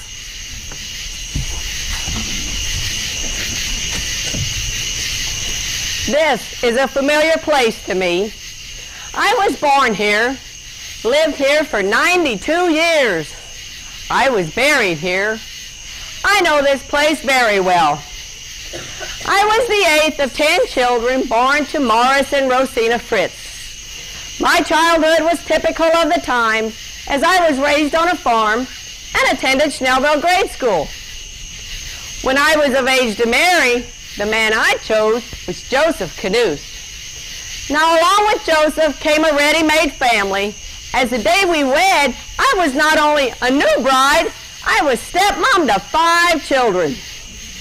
Joseph and I, we had another 8 children before all was said and done. We did face some sad times in our life, as we lost our little Theodore when he was just 2 years old. Then I lost Joseph to cancer of the spleen about a month before our twin girls, Josie and Anna Mae, were born. So there I was, a widow, with 2 infants and a house full of children to raise. Oscar and Margaret, 2 of my stepchildren, were still home at the time. I sure was grateful for them to help me with the younger children and the never-ending chores. My sister-in-law, Tilly, bless her heart, she came to help with the babies. Besides the children, Joseph left me with the barnyard full of pigs and chickens, and of course cows to milk. We tended a huge garden and we had a big strawberry patch. We sold the berries to a cannery in St. Anthony. I also harvested grapes from an arbor and sold them when I could. Anything for a little extra money.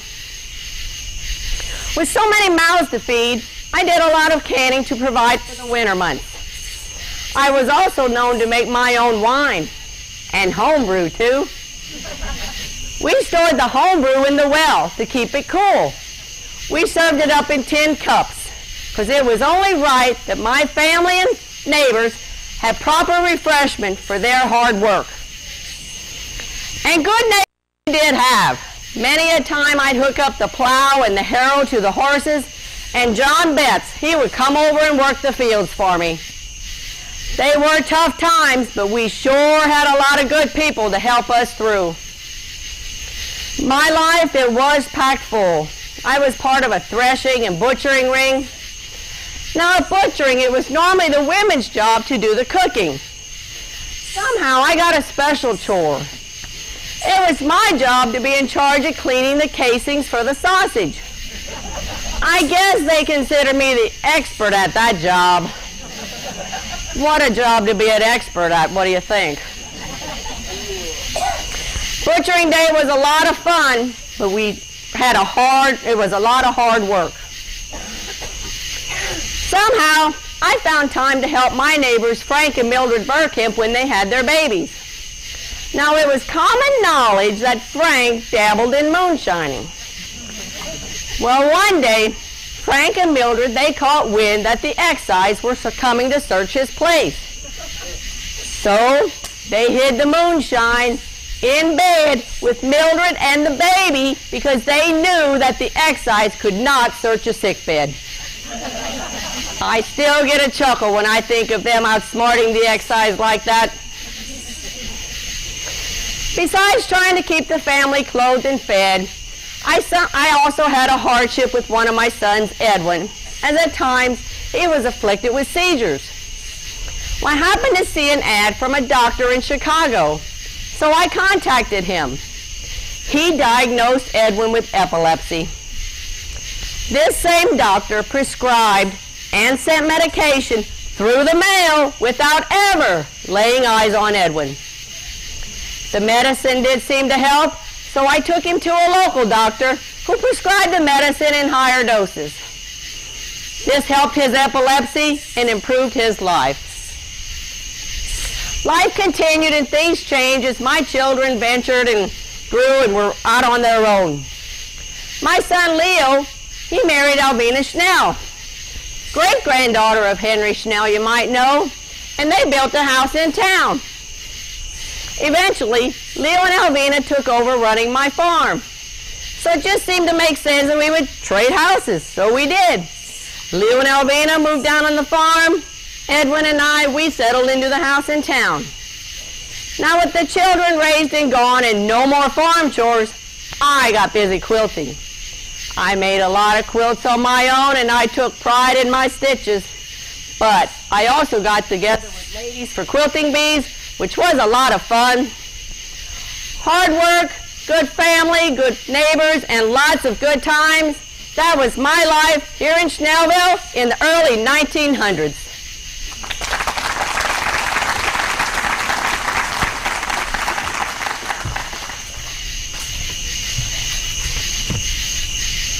John Gerhardt and Catherine Striegel Welp. John arrived here when the town was in its infancy. The two met under romantic circumstances. Butchering day. Together, John and Catherine made a great team in farming and in life. I arrived in this town 5 years after it was plotted by Mr. Henry Schnell. Now, I was born in Salzburgen, the Kingdom of Hanover, in West Germany, on December 26, 1857. Now, in 1870, when I was 13 years old, my family left Germany, so my brother Joseph Jr. would not have to fight in the Franco-Prussian War. Now, Joseph Jr. separated from the rest of the family so he could avoid being captured by the police. Now, my mother, my father, and two sisters and I, we embarked at Amsterdam, and we arrived in Quebec, Canada.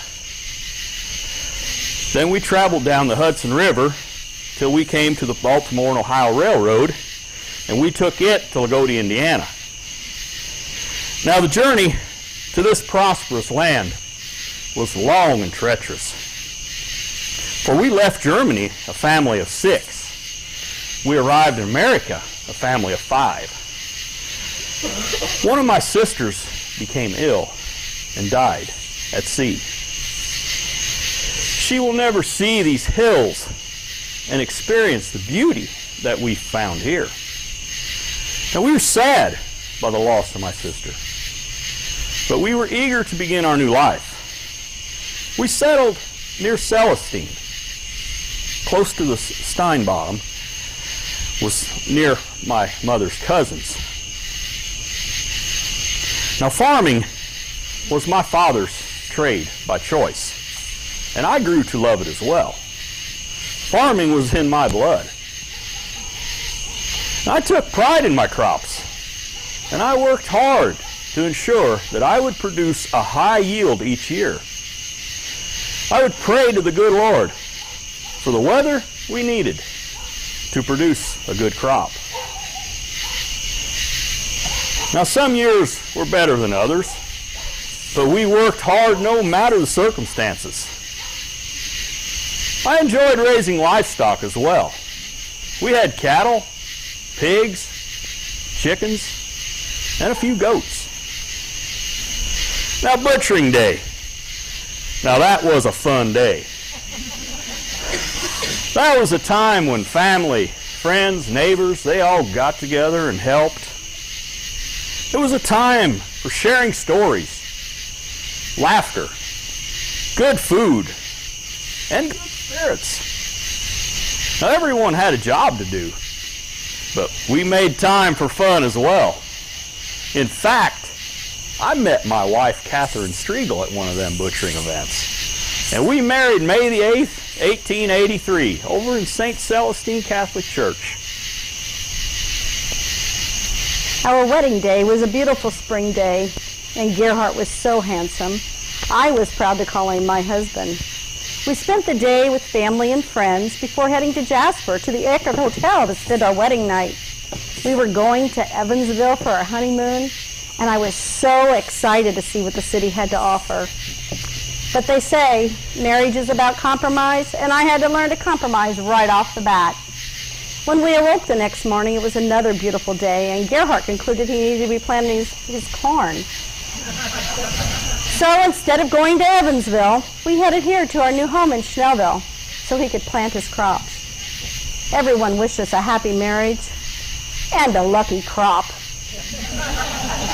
And a lucky crop is what we got. We had 9 children, but one of them died as an infant. We adopted a child, but he was only with us a short time.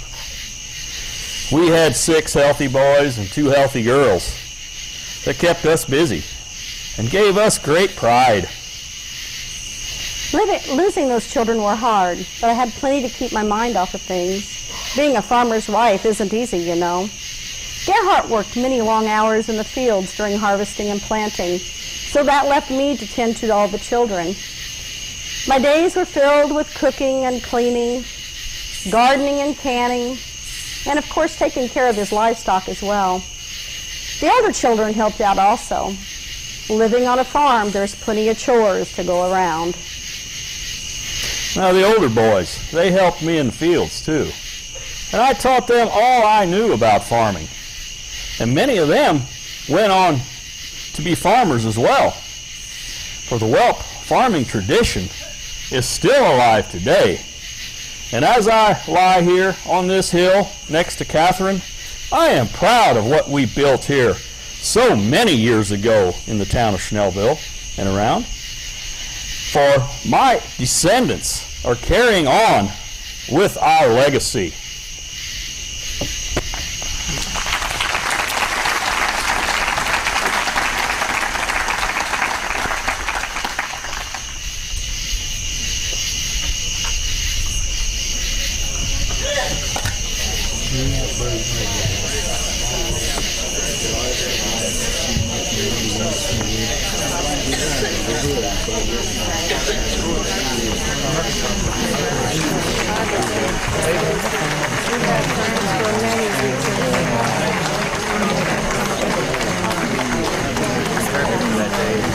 September 11th, 1893, Tuesday, 9/11.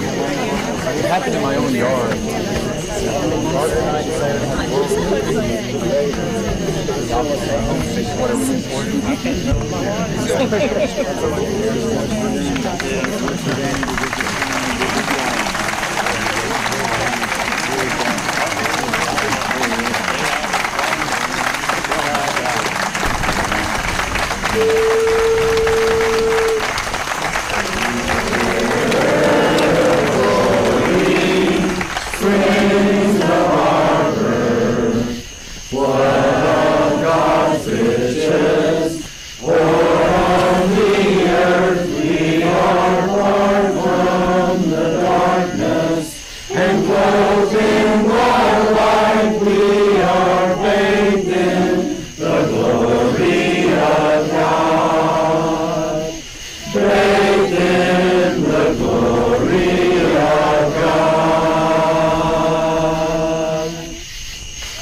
Ladies and gentlemen, the voices of Schnellville.